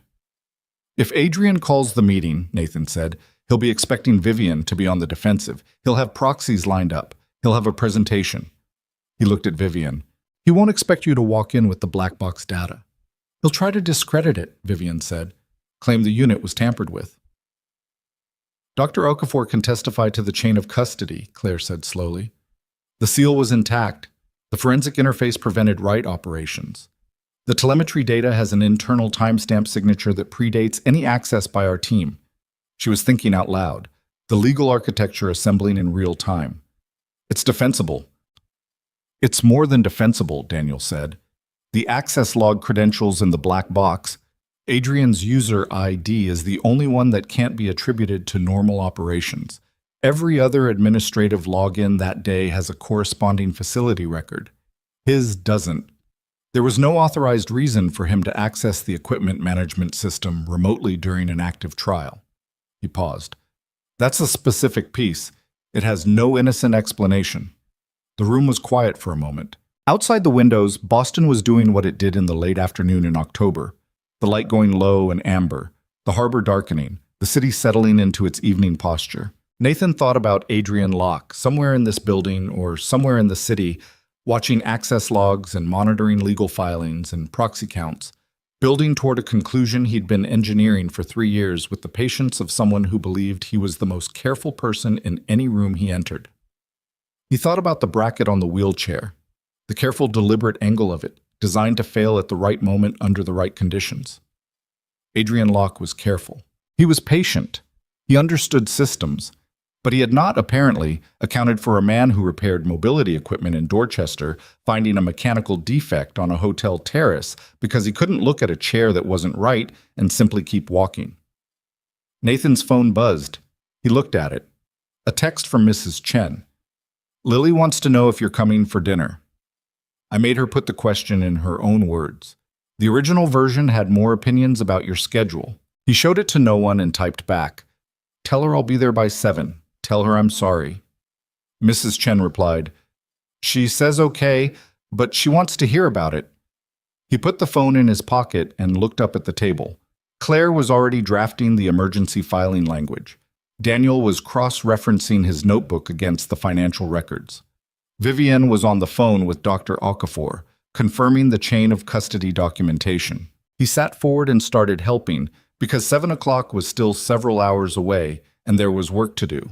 What he didn't know yet, what none of them knew, was that Adrian Locke had checked the Quincy storage logs that afternoon at 2:15 and had seen the disposition assessment entry and had found the employee ID that didn't match any internal staff and had spent the 40 minutes since sitting in his office on the 16th floor working through the same sequence of connections they were working through, arriving at the same conclusion from the other direction, and that he had already made one phone call and was about to make another. The call Adrian Locke made that evening was to a man named Ferris, who worked for a private security firm that Ashcroft Mobility had contracted for facility management at 3 of its secondary locations, including Quincy. The second call was to someone at Meridian Global, whose name never appeared in any company record because some relationships are maintained entirely off the books, and everyone involved understands that is the point. Both calls were brief. Adrian was the kind of man who did not say more than was necessary on any communication channel, which was a discipline he'd developed over 3 years of operating carefully inside an institution he was simultaneously trying to destroy. What he told Ferris was simple. The Quincy facility had been accessed by an unauthorized contractor and certain equipment had been removed under a fraudulent assessment order. He wanted it retrieved before morning. What he told Meridian was simpler. Accelerate the timeline. The vote needed to happen within 48 hours or the window would close. Then he sat in his office on the 16th floor and looked at the harbor and thought about contingencies, the way he always thought about contingencies, which was methodically and without sentiment. He did not know about Daniel Marsh yet. That would come later and it would change his calculations significantly. But for now, he was operating on the assumption that Vivian had a mechanic with a black box and an attorney with access to financial records, and that the correct response was speed. He had enough board proxies. He'd been collecting them for 6 months, quietly, through the specific social machinery of men who believed they were making a prudent business decision and who would be sincerely surprised to learn they were also providing cover for a 10-year fraud. 4 board members committed, 2 more persuadable on the day if the framing was right. Vivian had Claire in a minority position. The numbers were not close. He sent the emergency shareholders meeting notice at 9:17 p.m., citing material corporate developments requiring immediate board action. Under the company's articles of incorporation, 48 hours notice was sufficient for an emergency convening. The meeting was set for Friday morning at 10. His assistant sent the formal notice to all board members and required parties at 9:18, so Vivian received it at 9:19. She called Nathan at 9:22. He was at his kitchen table with Lily's drawings spread in front of him. She'd left 4 new ones on his workbench during the week, apparently, and had collected them on his desk with a note that said, "These are from this week in case you missed them." And he was looking at them with the particular quality of attention that comes when you realize you'd been so inside something that you'd been moving through your own life at a slight remove. He picked up on the second ring. He called the meeting, Vivian said. Friday, 10 a.m. Nathan looked at the drawings. A narwhal. A house that was their apartment with a flag on it for no discernible reason. a person he thought was supposed to be him based on the tool belt. A dog, which they did not have, and which Lily had been campaigning for with the methodical persistence of someone who understood that the first step to getting what you want is making it impossible to pretend you don't want it. "How much time does Claire need?" he said. "She says the emergency injunction filing can be ready by 8 a.m. if she works through the night. But the TRO won't be issued before the meeting regardless. Not with that timeline. So we walk in and present what we have. We walk in and present what we have." A pause. Adrian controls 4 votes. He needs 2 more for a majority. The undecided members are Hartwell and Cho. Both of them are risk-averse. Both of them have been told for 6 months that the exoskeleton timeline is slipping and the certification outlook is uncertain. Another pause. Adrian's been managing that narrative very carefully. What does Hartwell care about most? A brief silence. Liability. He's been on 3 boards where regulatory failures created personal legal exposure. He hates it. He talks about it constantly. And Cho? Legacy. She was a friend of my father's. She cares about what the company was built to do. Vivian paused. She's been leaning toward the acquisition because she thinks it gives the exoskeleton program a path to market through Meridian's distribution network, even though Meridian would shelf it. She doesn't know that. She's been told by Adrian that Meridian is committed to the program's completion. A pause. She trusts what she's been told because she trusted Adrian. Nathan looked at the drawing of the house with the flag. The black box data is the center. Everything else is context. If we lead with the telemetry, the command injection, Adrian's user ID, the timestamp, that's the thing that doesn't have an innocent explanation. Hartwell sees it, and he's looking at criminal liability for anyone who proceeds with an acquisition while that evidence is on the table. Cho sees it, and she understands the exoskeleton program was never at risk from the market. It was at risk from inside the building. Vivian was quiet for a moment. "You've thought about this." "I've been thinking about it for 2 hours," he said. "I could be wrong about the framing." "You're not wrong." A pause that had a different texture than her usual pauses. "Your daughter, is she there?" "She's asleep. She left me drawings to catch up on." "What are they of?" He looked at the dog. "Mostly a campaign for a pet we don't have." Something in Vivian's voice shifted into something quieter and more real than her operational register. "She sounds like she makes her case well." "She makes it constantly and specifically," he said. "Last week she presented a written list of responsibilities she would personally assume. It had 7 items and a signature line." 7-year-olds with signature lines," Vivian said softly. "Your father must have been something." "My father left when I was 9, Nathan said. "She gets it from somewhere else." A beat of silence. Not uncomfortable. The kind of silence that happens when something true lands between 2 people and they're both sitting with it. "Get some sleep," Vivian said finally. "I need you sharp tomorrow." "What about you?"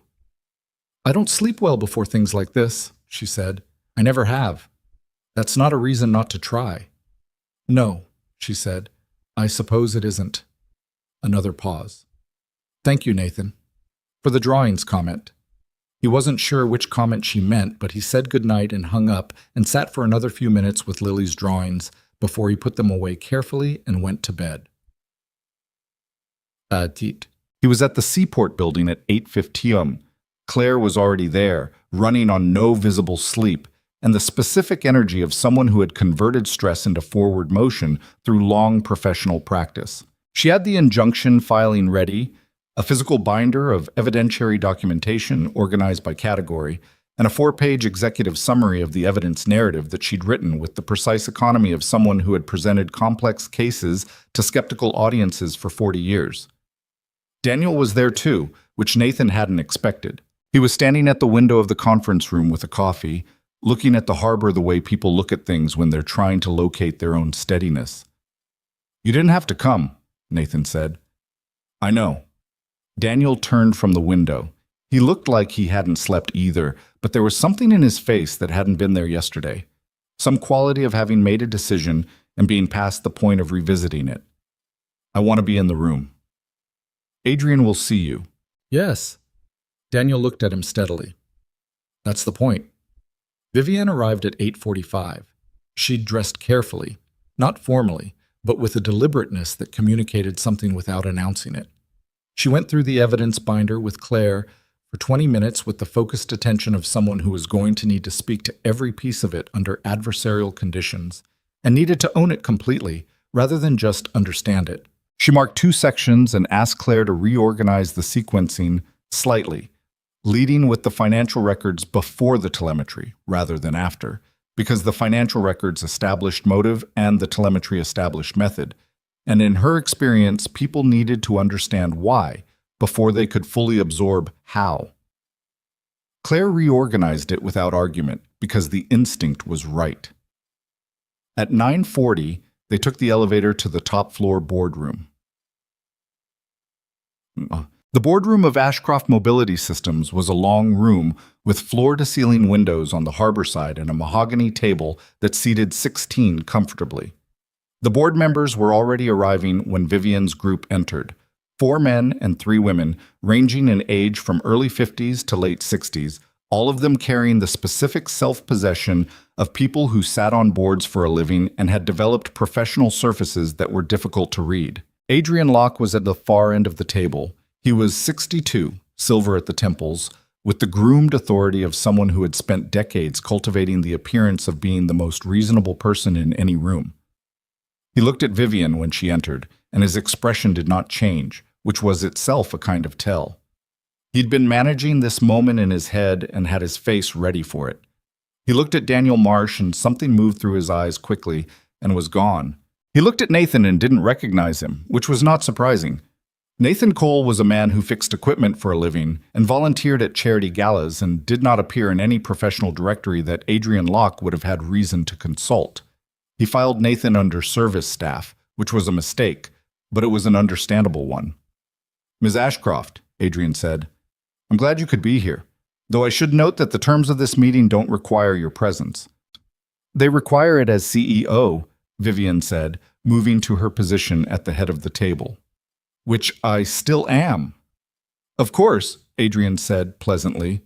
The board members settled. Hartwell, 70s, heavy-set, the slightly watchful quality of a man who had learned to read rooms, was 3 seats from Adrian. Cho. Vivienne's father's contemporary, silver-haired, with reading glasses perched on her head, was across the table from Hartwell and had looked at Daniel Marsh when she entered with an expression that suggested she recognized him and was recalibrating. Adrian had a presentation ready on the room's display system. He opened with the acquisition proposal's financial case, Meridian's offer, the market analysis, the projected returns against the current program timeline. He spoke with the ease of someone who had prepared this argument many times and believed in its arithmetic, which it occurred to Nathan was probably true. Adrian probably did believe the acquisition made financial sense. The fraud and the conspiracy were means to an end, but the end itself was something he genuinely convinced himself was correct. He spent 12 minutes on the financial case. He spent 4 minutes on the exoskeleton program's timeline issues, citing certification delays and regulatory documentation requests as evidence of structural challenges that a strategic partner like Meridian could help navigate. He spent 3 minutes on what he called leadership continuity, which was the most careful part of his presentation. He never said Vivienne couldn't run the company, but he assembled language around capability and bandwidth and the emotional demands of the past 2 years in a way that said it without saying it, which was more effective and more insulting than saying it directly. He was good at this. Nathan had to concede that. He was articulate and prepared, and he had 4 votes at the table, and the financial numbers were genuinely persuasive on their surface. When Adrian finished, he looked at Vivienne with the expression of someone extending a courtesy. "I'm sure Ms. Ashcroft has some remarks." "I do," Vivienne said. She looked at Nathan. He stood and connected the external drive to the room's display system, replaced Adrian's presentation with the evidence package, and sat back down at the side of the room.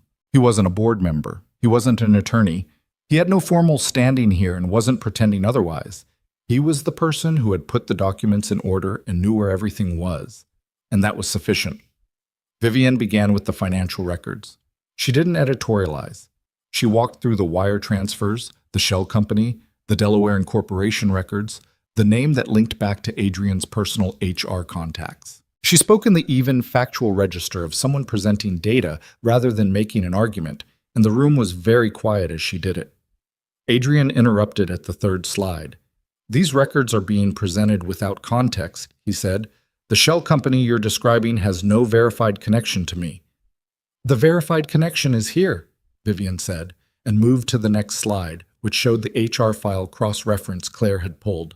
"The listed director of Ashcroft Capital Solutions, LLC, shares a residential address with a family member whose relationship to you is documented in the company's HR conflict of interest disclosures from 6 years ago. The address is current. The disclosure is current." She paused.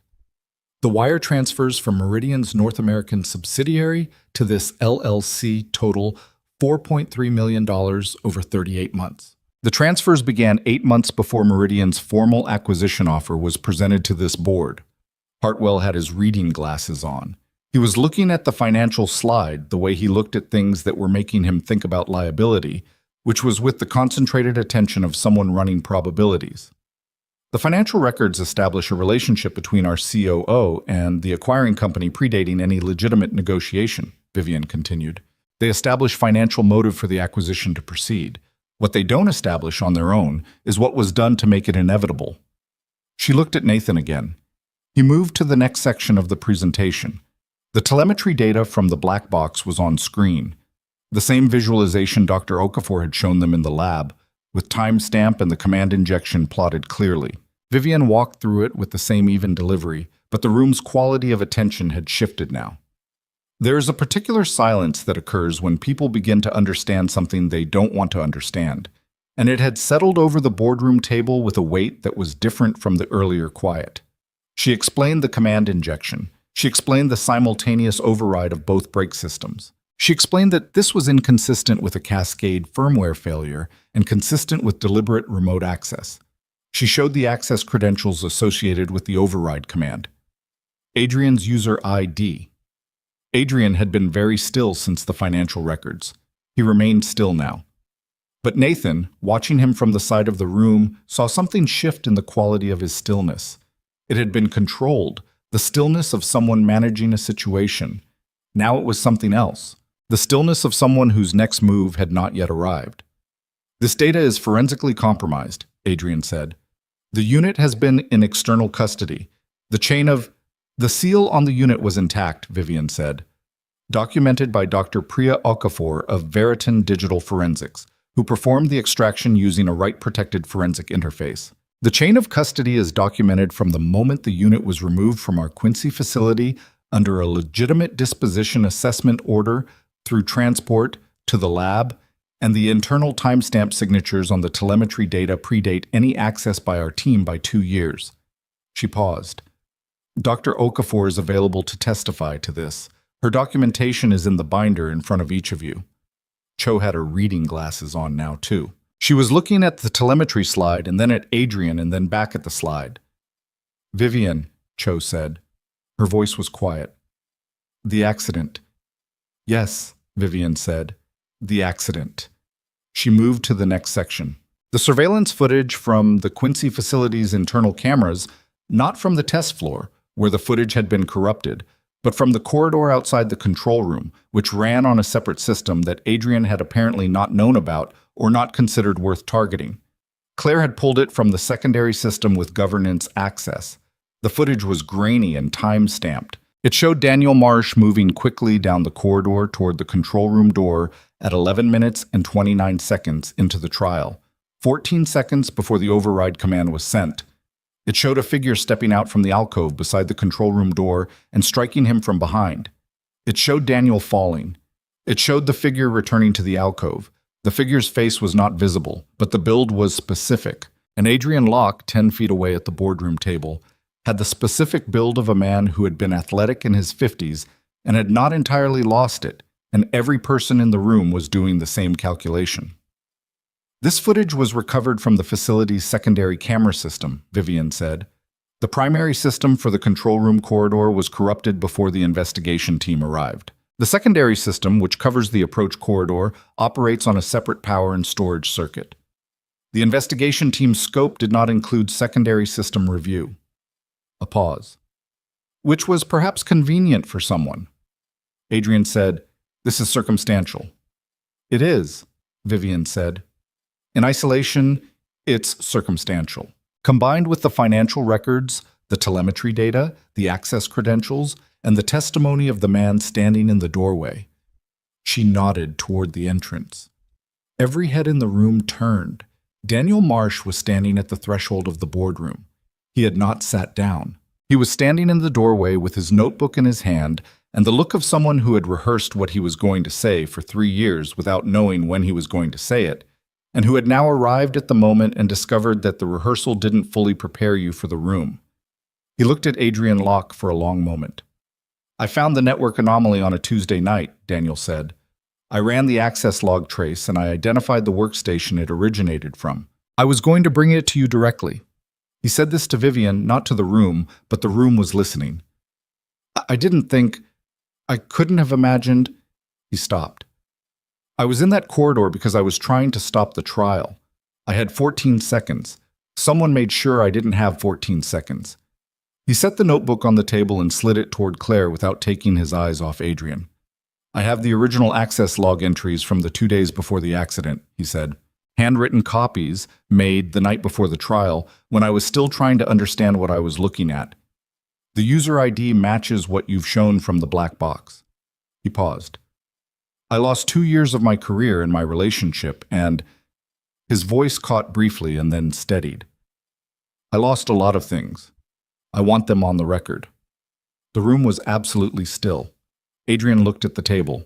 Nathan watched him make a calculation. The kind of calculation that happens when a structure you've built over years suddenly has too many points of failure to manage simultaneously. He saw Adrian's jaw tighten slightly. He saw him look at the 4 board members he controlled and then look away. What Nathan did not see coming was Reeves.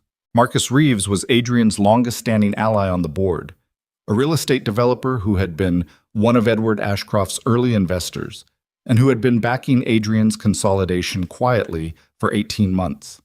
He was 64 and had the look of someone who had always chosen the most profitable side of any disagreement and had generally been correct. He was looking at the financial records in the binder in front of him with the expression of someone doing a different kind of calculation than the rest of the room. "Adrian," Reeves said. Adrian looked at him. "The Meridian subsidiary payments." Reeves tapped the binder. "My firm has a minority stake in that subsidiary. I disclosed that stake when Meridian's acquisition offer was first presented, and I was told the offer had originated through legitimate channels." He paused. "If these financial records are accurate, I was used as insulation. My disclosed relationship with a subsidiary was used to make the acquisition look like a coincidence of investment interests rather than a manufactured outcome." He paused again, longer. "I have personal legal exposure here that I did not create and did not consent to." The silence after this was a different kind than any that had come before it. "Marcus," Adrian started. "Don't," Reeves said flatly. "Don't talk to me right now." He closed his binder and looked at Vivian. "What do you need from me?" Vivian looked at him steadily. "Your account of the communications you've had with Adrian regarding the acquisition timeline and the exoskeleton certification status.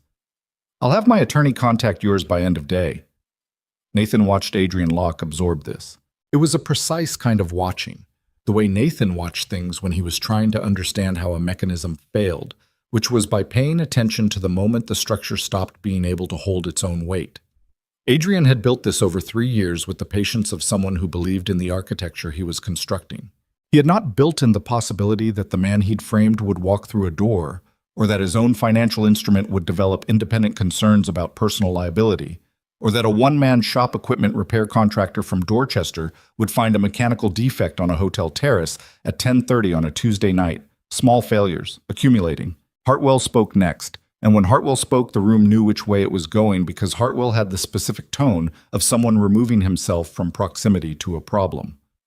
"I want to table the acquisition vote," he said.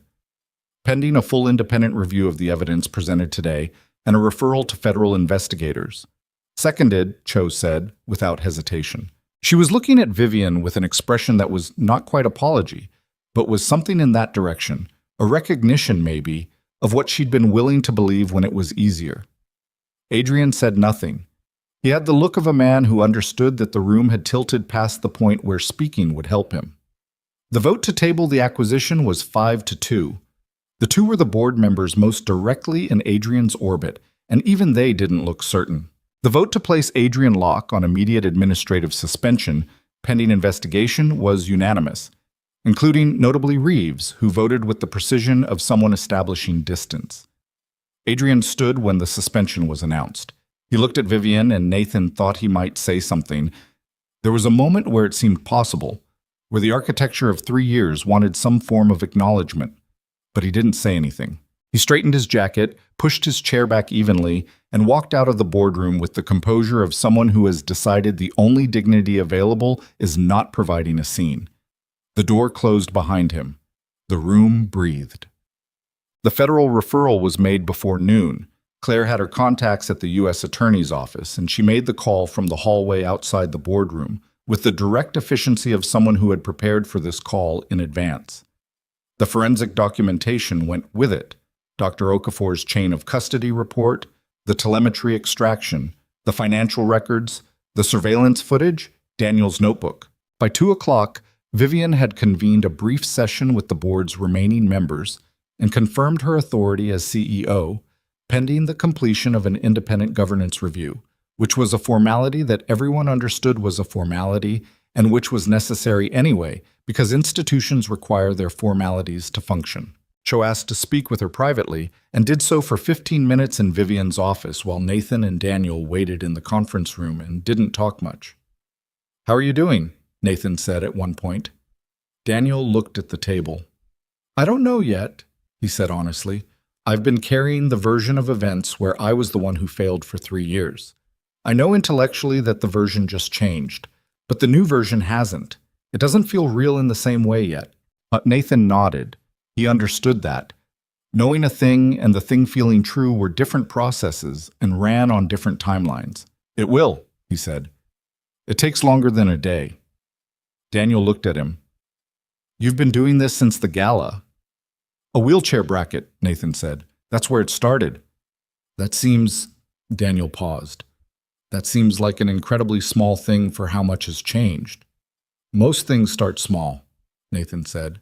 "The question is whether you're the kind of person who can keep looking at it once you've seen it." Daniel considered this for a moment. "Are you?" Nathan thought about the $47 in checking and the shop lease and Mrs. Chen putting Lily to bed 4 nights this week because he hadn't been home by bedtime. He thought about the tool bag he'd brought to the garage 2 weeks ago that had launched everything that followed. He thought about what it cost to keep looking, and whether the cost was different from the cost of not looking, and whether those two things balanced the way he'd always hoped they did. "I'm working on it," he said.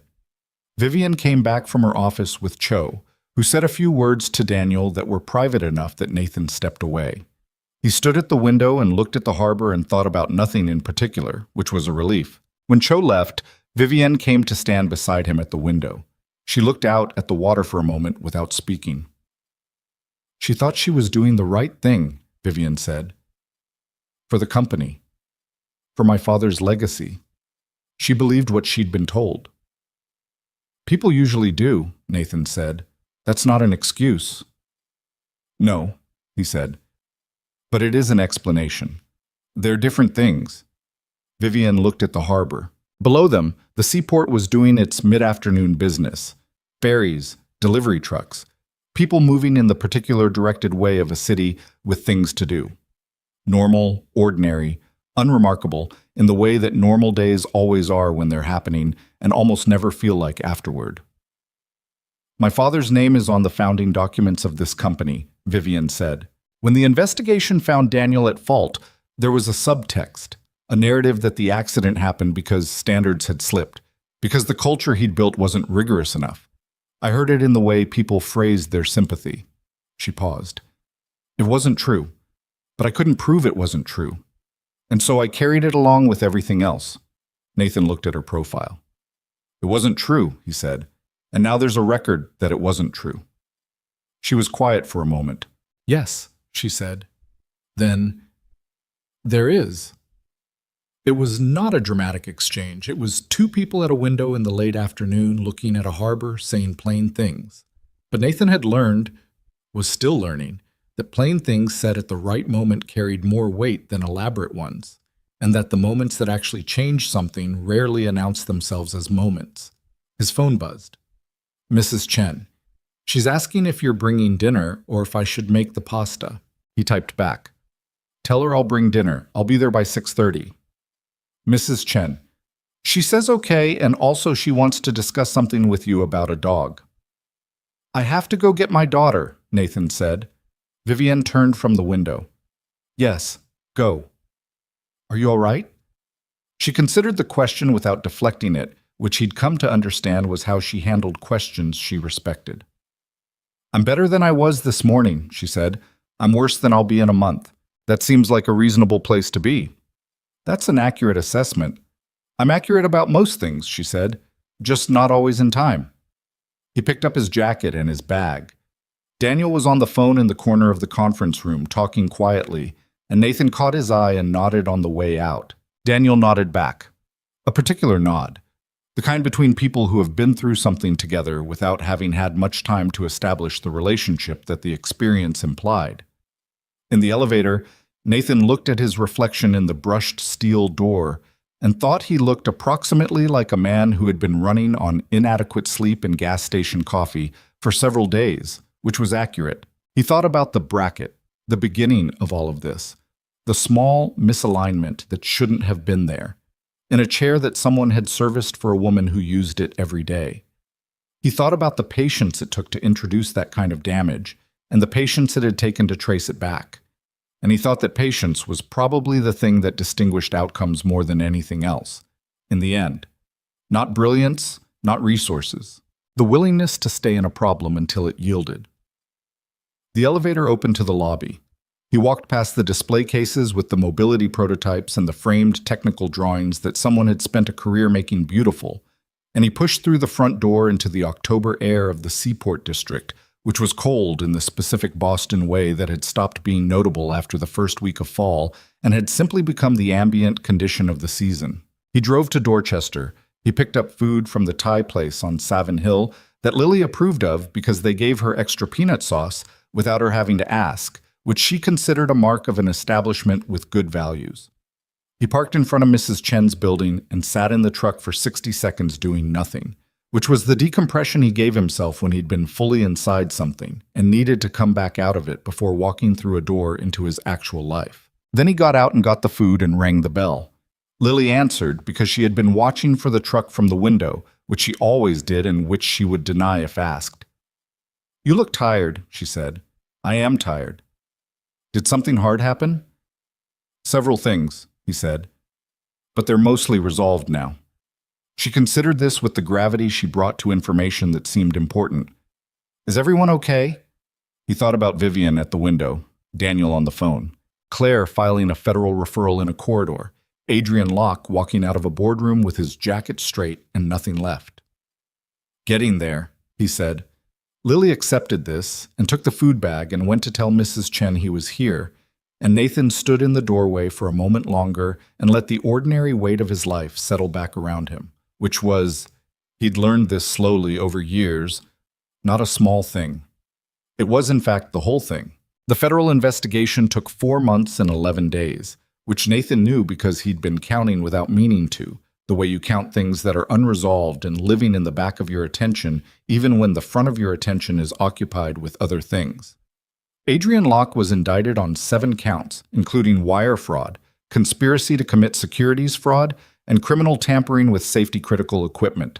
The indictment was 43 pages and included the black box telemetry, the financial records, the surveillance footage, Daniel's notebook, and the testimony of 2 Meridian Global employees who had decided, once federal investigators were in the room, that their loyalty to a failed scheme had a finite value.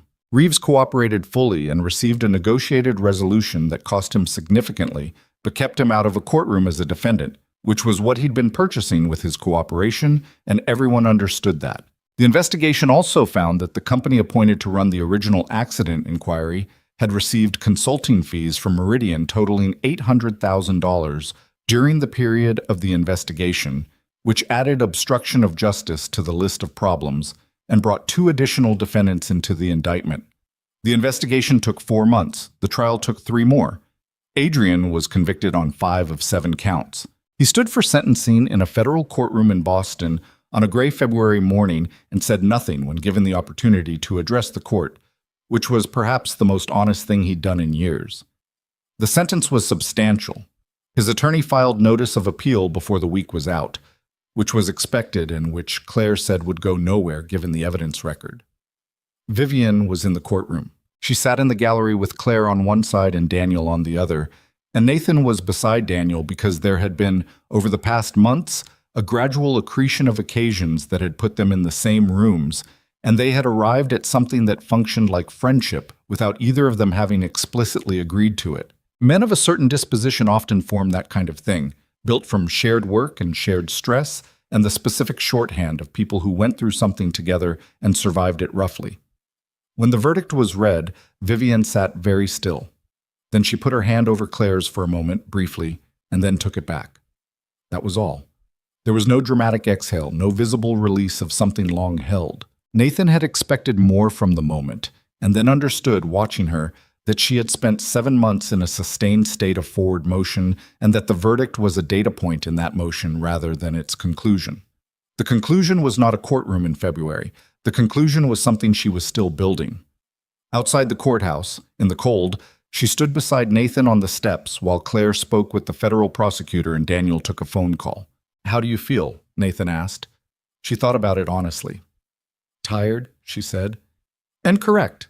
Which is a strange combination." "You were always correct." "I know, but being correct and being able to prove it are different things, and for 3 years I only had one of them." She pulled her coat tighter against the February air. "My father used to say that justice was the thing you worked toward because the alternative was worse, not because it always arrived on time."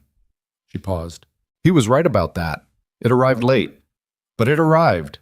Nathan looked at the street. A cab went by. A woman walked a dog with a plaid coat on, which made him think of Lily and her 7-item responsibility list. "How's the certification review going?" he said. Something in Vivian's expression shifted into the register she reserved for work. Focused, specific, oriented. "We submitted the corrected documentation to the regulatory board in November. The review panel confirmed last week that the earlier delays were attributable to data inconsistencies in the submissions, which have now been resolved." A pause. "We have a projected certification date in late spring." "Late spring?" Nathan said. 16 weeks, roughly. If the panel doesn't find new issues, which they won't, because the data is clean, and the engineering is sound, and it was always sound." She said the last part with a quiet flatness that was not arrogance, but the simple assertion of someone who had watched other people cast doubt on something they knew was true and was done accommodating that doubt. "We've also restructured the board, 3 new independent members. Claire chairs the governance committee." A pause. "It's a different company than it was last October." "Better?" "Slower," she said. "More careful, which is the same thing in this field." She looked at him sideways. "You've been part of that." He looked at her. "I fixed a bracket." "You did considerably more than that." "The bracket was the thing that mattered," he said. "Everything else followed from someone seeing what was wrong and deciding not to keep walking." She was quiet for a moment, then, "I owe you something I haven't said properly." "You don't owe me anything." "Nathan." She said it in the tone she used when she was about to be direct and wanted him to hear it without deflection. "You found something in the dark on a hotel terrace, and you followed it all the way to a federal courtroom. You were in a facility where someone tried to destroy evidence with you inside it. You did all of this for what? Because it was wrong? Because you couldn't put it down?" "Both of those things," he said. "Both of those things," she repeated. "That's not nothing. That's not a small thing that anyone would do." She looked at him. "I needed you to know that I know that." He didn't say anything for a moment. He looked at the street and the cab and the dog and the plaid coat and the February sky over Boston, which was the particular flat white of a winter that had been going on long enough to be ordinary. "You're welcome, Sil," he said. She almost smiled. That's the first time you've accepted it. I'm working on that too, he said. Spring arrived late, which it always did in Boston. And when it arrived all at once. 1 week of gray and cold, and then suddenly everything was different in the way that seasons change when you're not quite watching. Nathan noticed it the morning he drove to work and found himself with the window down without having made a decision to open it. The shop in Dorchester was the same as it had always been. Too cold in winter, now veering toward warm, the smell of machine oil and the organized clutter of a one-man operation that had more clients than it had space for. He'd taken on an apprentice in January, a 23-year-old named Marco, who had good hands and a tendency to ask questions before doing things, which Nathan considered a significant professional virtue and had said so explicitly on the first day. Marco had looked slightly surprised to be told that asking questions was a virtue, which told Nathan something about the environments he'd worked in before. The client list had grown, not dramatically, not overnight, but steadily, in the way that quiet competence tends to accumulate reputation without advertising. Several referrals had come from Ashcroft Mobility's patient network, people who used the company's devices and had been directed to Nathan's shop by someone in the patient services division. He hadn't asked Vivian about it, and she hadn't mentioned it, which suggested it had happened organically through the network itself, people telling other people about a man who saw things and fixed them right. He didn't think about the money constantly, which was new. The lease was covered. Marco's wages were covered. There was something past $47 in checking.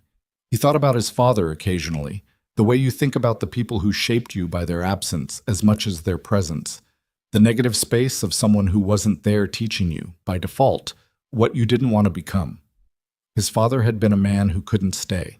Nathan had become, without planning it, a man who couldn't leave, who couldn't walk past a broken thing without fixing it, who couldn't see an injustice without following it, who had raised a daughter alone and built a business alone and then walked into the orbit of a conspiracy that wasn't his problem and treated it like it was.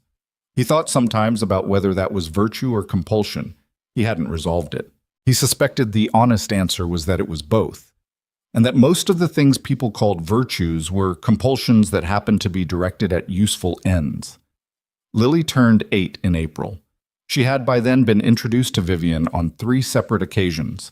Once when Vivian came to the shop to have a brake cable adjusted, and Lily happened to be there after school. Once at a company event that Nathan attended and that Lily attended because Mrs.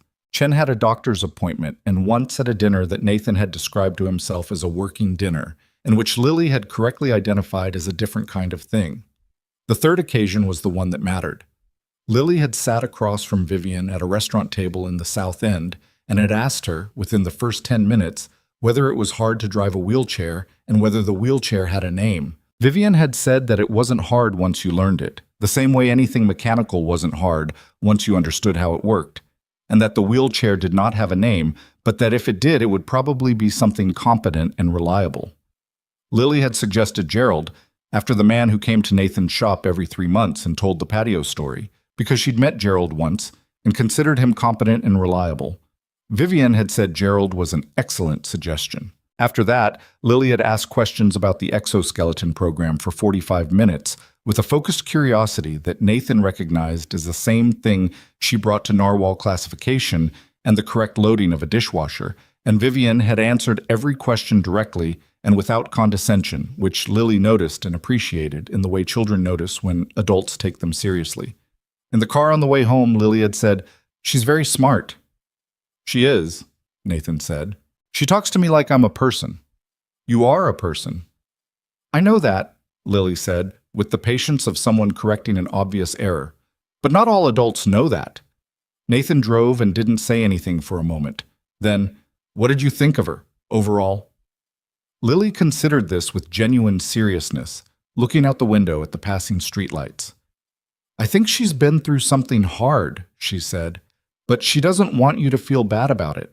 She just wants you to know she can handle things." A pause. "I think that's kind of lonely." Nathan looked at the road. "Yeah," he said. "I think you're right." The certification came through on a Thursday in late May. Nathan heard about it from Vivian directly, a text message at 7:43 in the morning. It cleared. Launch date confirmed for September. I thought you should know first. He read it standing in the shop before Marco arrived, with a coffee that was better than gas station quality because he'd bought an actual coffee maker for the workbench in February, which Lily had pointed out was a meaningful upgrade in his self-regard. He typed back, "Congratulations. Your father would have said something specific and argumentative about it." She replied, "He would have said the regulatory timeline was 18 months too long and then argued about it at length while being obviously proud." A pause, then, "Yes." He put the phone in his pocket and went to work. Thus, the launch event was in September at the Ashcroft Mobility Systems headquarters in the seaport. Not the boardroom, the atrium, which had been cleared and fitted with displays showing the exoskeleton system's development timeline, patient testimony videos, and engineering documentation that had been made legible to a non-technical audience without being simplified into dishonesty. Several hundred people were there: patients, families, clinicians, regulatory officials, investors, journalists. The kind of event that had weight in both of the universes Nathan had identified at the Hargrove Gala, the one where it was genuinely significant, and the one where people came to be seen at something significant. Both universes were present, and on this occasion Nathan found he minded the second one less than he normally would have, because the first one was real enough to absorb it. He was there as Director of Safety Innovation, which was a title that had been proposed by Vivian, vetted by Claire, and presented to Nathan in a conversation that he'd pushed back on twice before accepting. The role was what the title said it was: a function within the company dedicated to safety assessment, equipment standards, and patient-facing quality review, drawing on the specific expertise of a man who had spent 6 years understanding how mobility equipment failed and who had a gift for seeing the difference between what was and what should be. He'd kept the shop. Marco ran it now, with Nathan available for complex cases and the client relationships that were specifically his. The arrangement worked because Marco was good and getting better, and because Nathan had been honest with himself that the shop wasn't something he could let go. It was where he'd built himself, in the years after Lily was born and everything else had fallen away. And even if the role at Ashcroft was more stable and more visible, the shop was where he'd learned what he was. Daniel Marsh was at the launch. He'd joined the company's engineering division 3 months earlier, after a conversation with Vivian that Nathan had not been present for and about which neither of them had said much. He was leading a software safety audit team that reviewed the exoskeleton system's firmware with the specific intensity of someone who had learned the hard way what happens when firmware is wrong. His team had found 3 issues in the testing phase: minor, correctable, non-critical, and had fixed all 3 with a thoroughness that Nathan recognized as the work of someone who understood personally what the stakes were. At the event, Vivian spoke. She was not a natural public speaker in the way that some executives are. She didn't have the performative ease of someone who had trained for a stage. She had, instead, the authority of someone who knew exactly what they were talking about and had decided to say it plainly, which is a different kind of gift and ultimately more durable. She talked about her father. She talked about the exoskeleton program's history, the years of development, the accident and its aftermath, the months of uncertainty before the investigation resolved what had happened. She did not say Adrian Locke's name. She referred to the events in the passive voice of official documentation and then moved on. Because the story of this launch was not about what had been done against it, but about what had been built despite everything. She talked about the patients in the clinical trials. She named several of them, with their permission, and described what the system had done for them in specific terms, not the abstracted language of medical capability, but the concrete particulars of lives changed in specific ways. A woman who had attended her daughter's wedding standing. A man who had walked to his kitchen to make his own breakfast for the first time in 4 years. Nathan stood at the back of the atrium and listened, and he thought about what Lily had said in the car. She's been through something hard, but she doesn't want you to feel bad about it. He thought that was exactly right, and that it described something he'd come to understand about Vivian over the months of working alongside her. That her self-sufficiency was not armor, but constitution. She wasn't keeping people at distance because she was afraid. She was simply, fundamentally, a person who processed difficulty by continuing to function, and who had learned the hard way that leaning on people was not always safe. She was learning that it could be, sometimes. Slowly, imperfectly, with the specific awkwardness of someone learning a thing late that others learned young. He was watching that process from a proximity that had its own awkwardness, its own slow negotiation, its own unresolved quality. They were two people who had been through something together and who were trying to figure out what that meant in the ordinary time on the other side of it. And the figuring was not clean or swift or without its frustrated silences and its missed communications and its moments when one of them said something that the other needed a day to process. Real things are like that. That's how you know they're real. Lily was there at the launch because it was a Saturday, and because she had asked to come with a specificity that made clear she understood what she was asking about. She stood beside Nathan during the speech with a focused attention that she brought to things she considered important. And when Vivian described the woman who had attended her daughter's wedding standing, Lily reached up without comment and took Nathan's hand, which she hadn't done in public in 2 years because she was 8.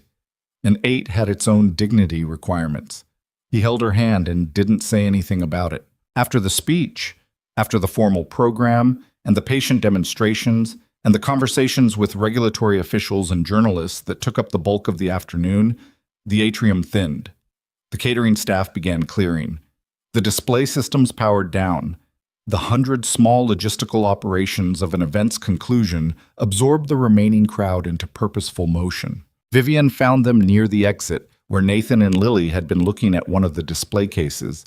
The exoskeleton system, in its current iteration, the engineering drawings beside it, and beside those a framed photograph of Edward Ashcroft at his workbench in the company's early years, holding a hand-fabricated prototype, and looking at it with the expression of someone who had just solved something and wasn't yet sure it was going to hold. "He always looked at everything like that," Vivian said, coming up beside them, like it had just done something surprising. "Good surprising or bad surprising?" Lily said. Vivian looked at her. "Both. He never completely expected things to work, even when they did. He said certainty made you careless." She paused. He was right. Lily looked at the photograph for another moment. "He looks like he liked what he did."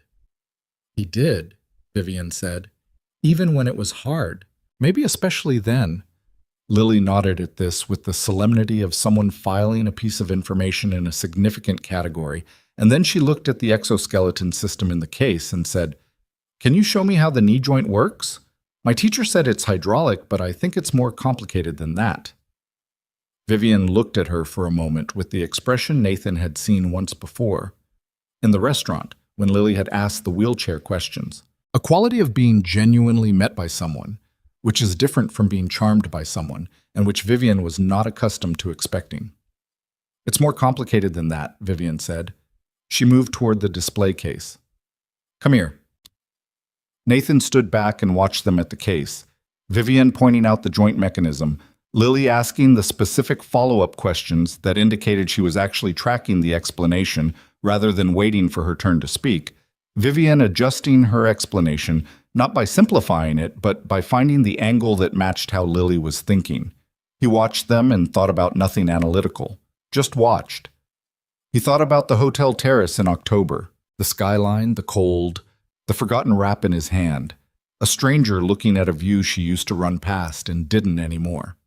He thought about the small mechanical fact of a bracket, and about how many things had hinged on the fact that he'd looked at it and then said something instead of continuing toward the door. He thought about what it cost to keep looking.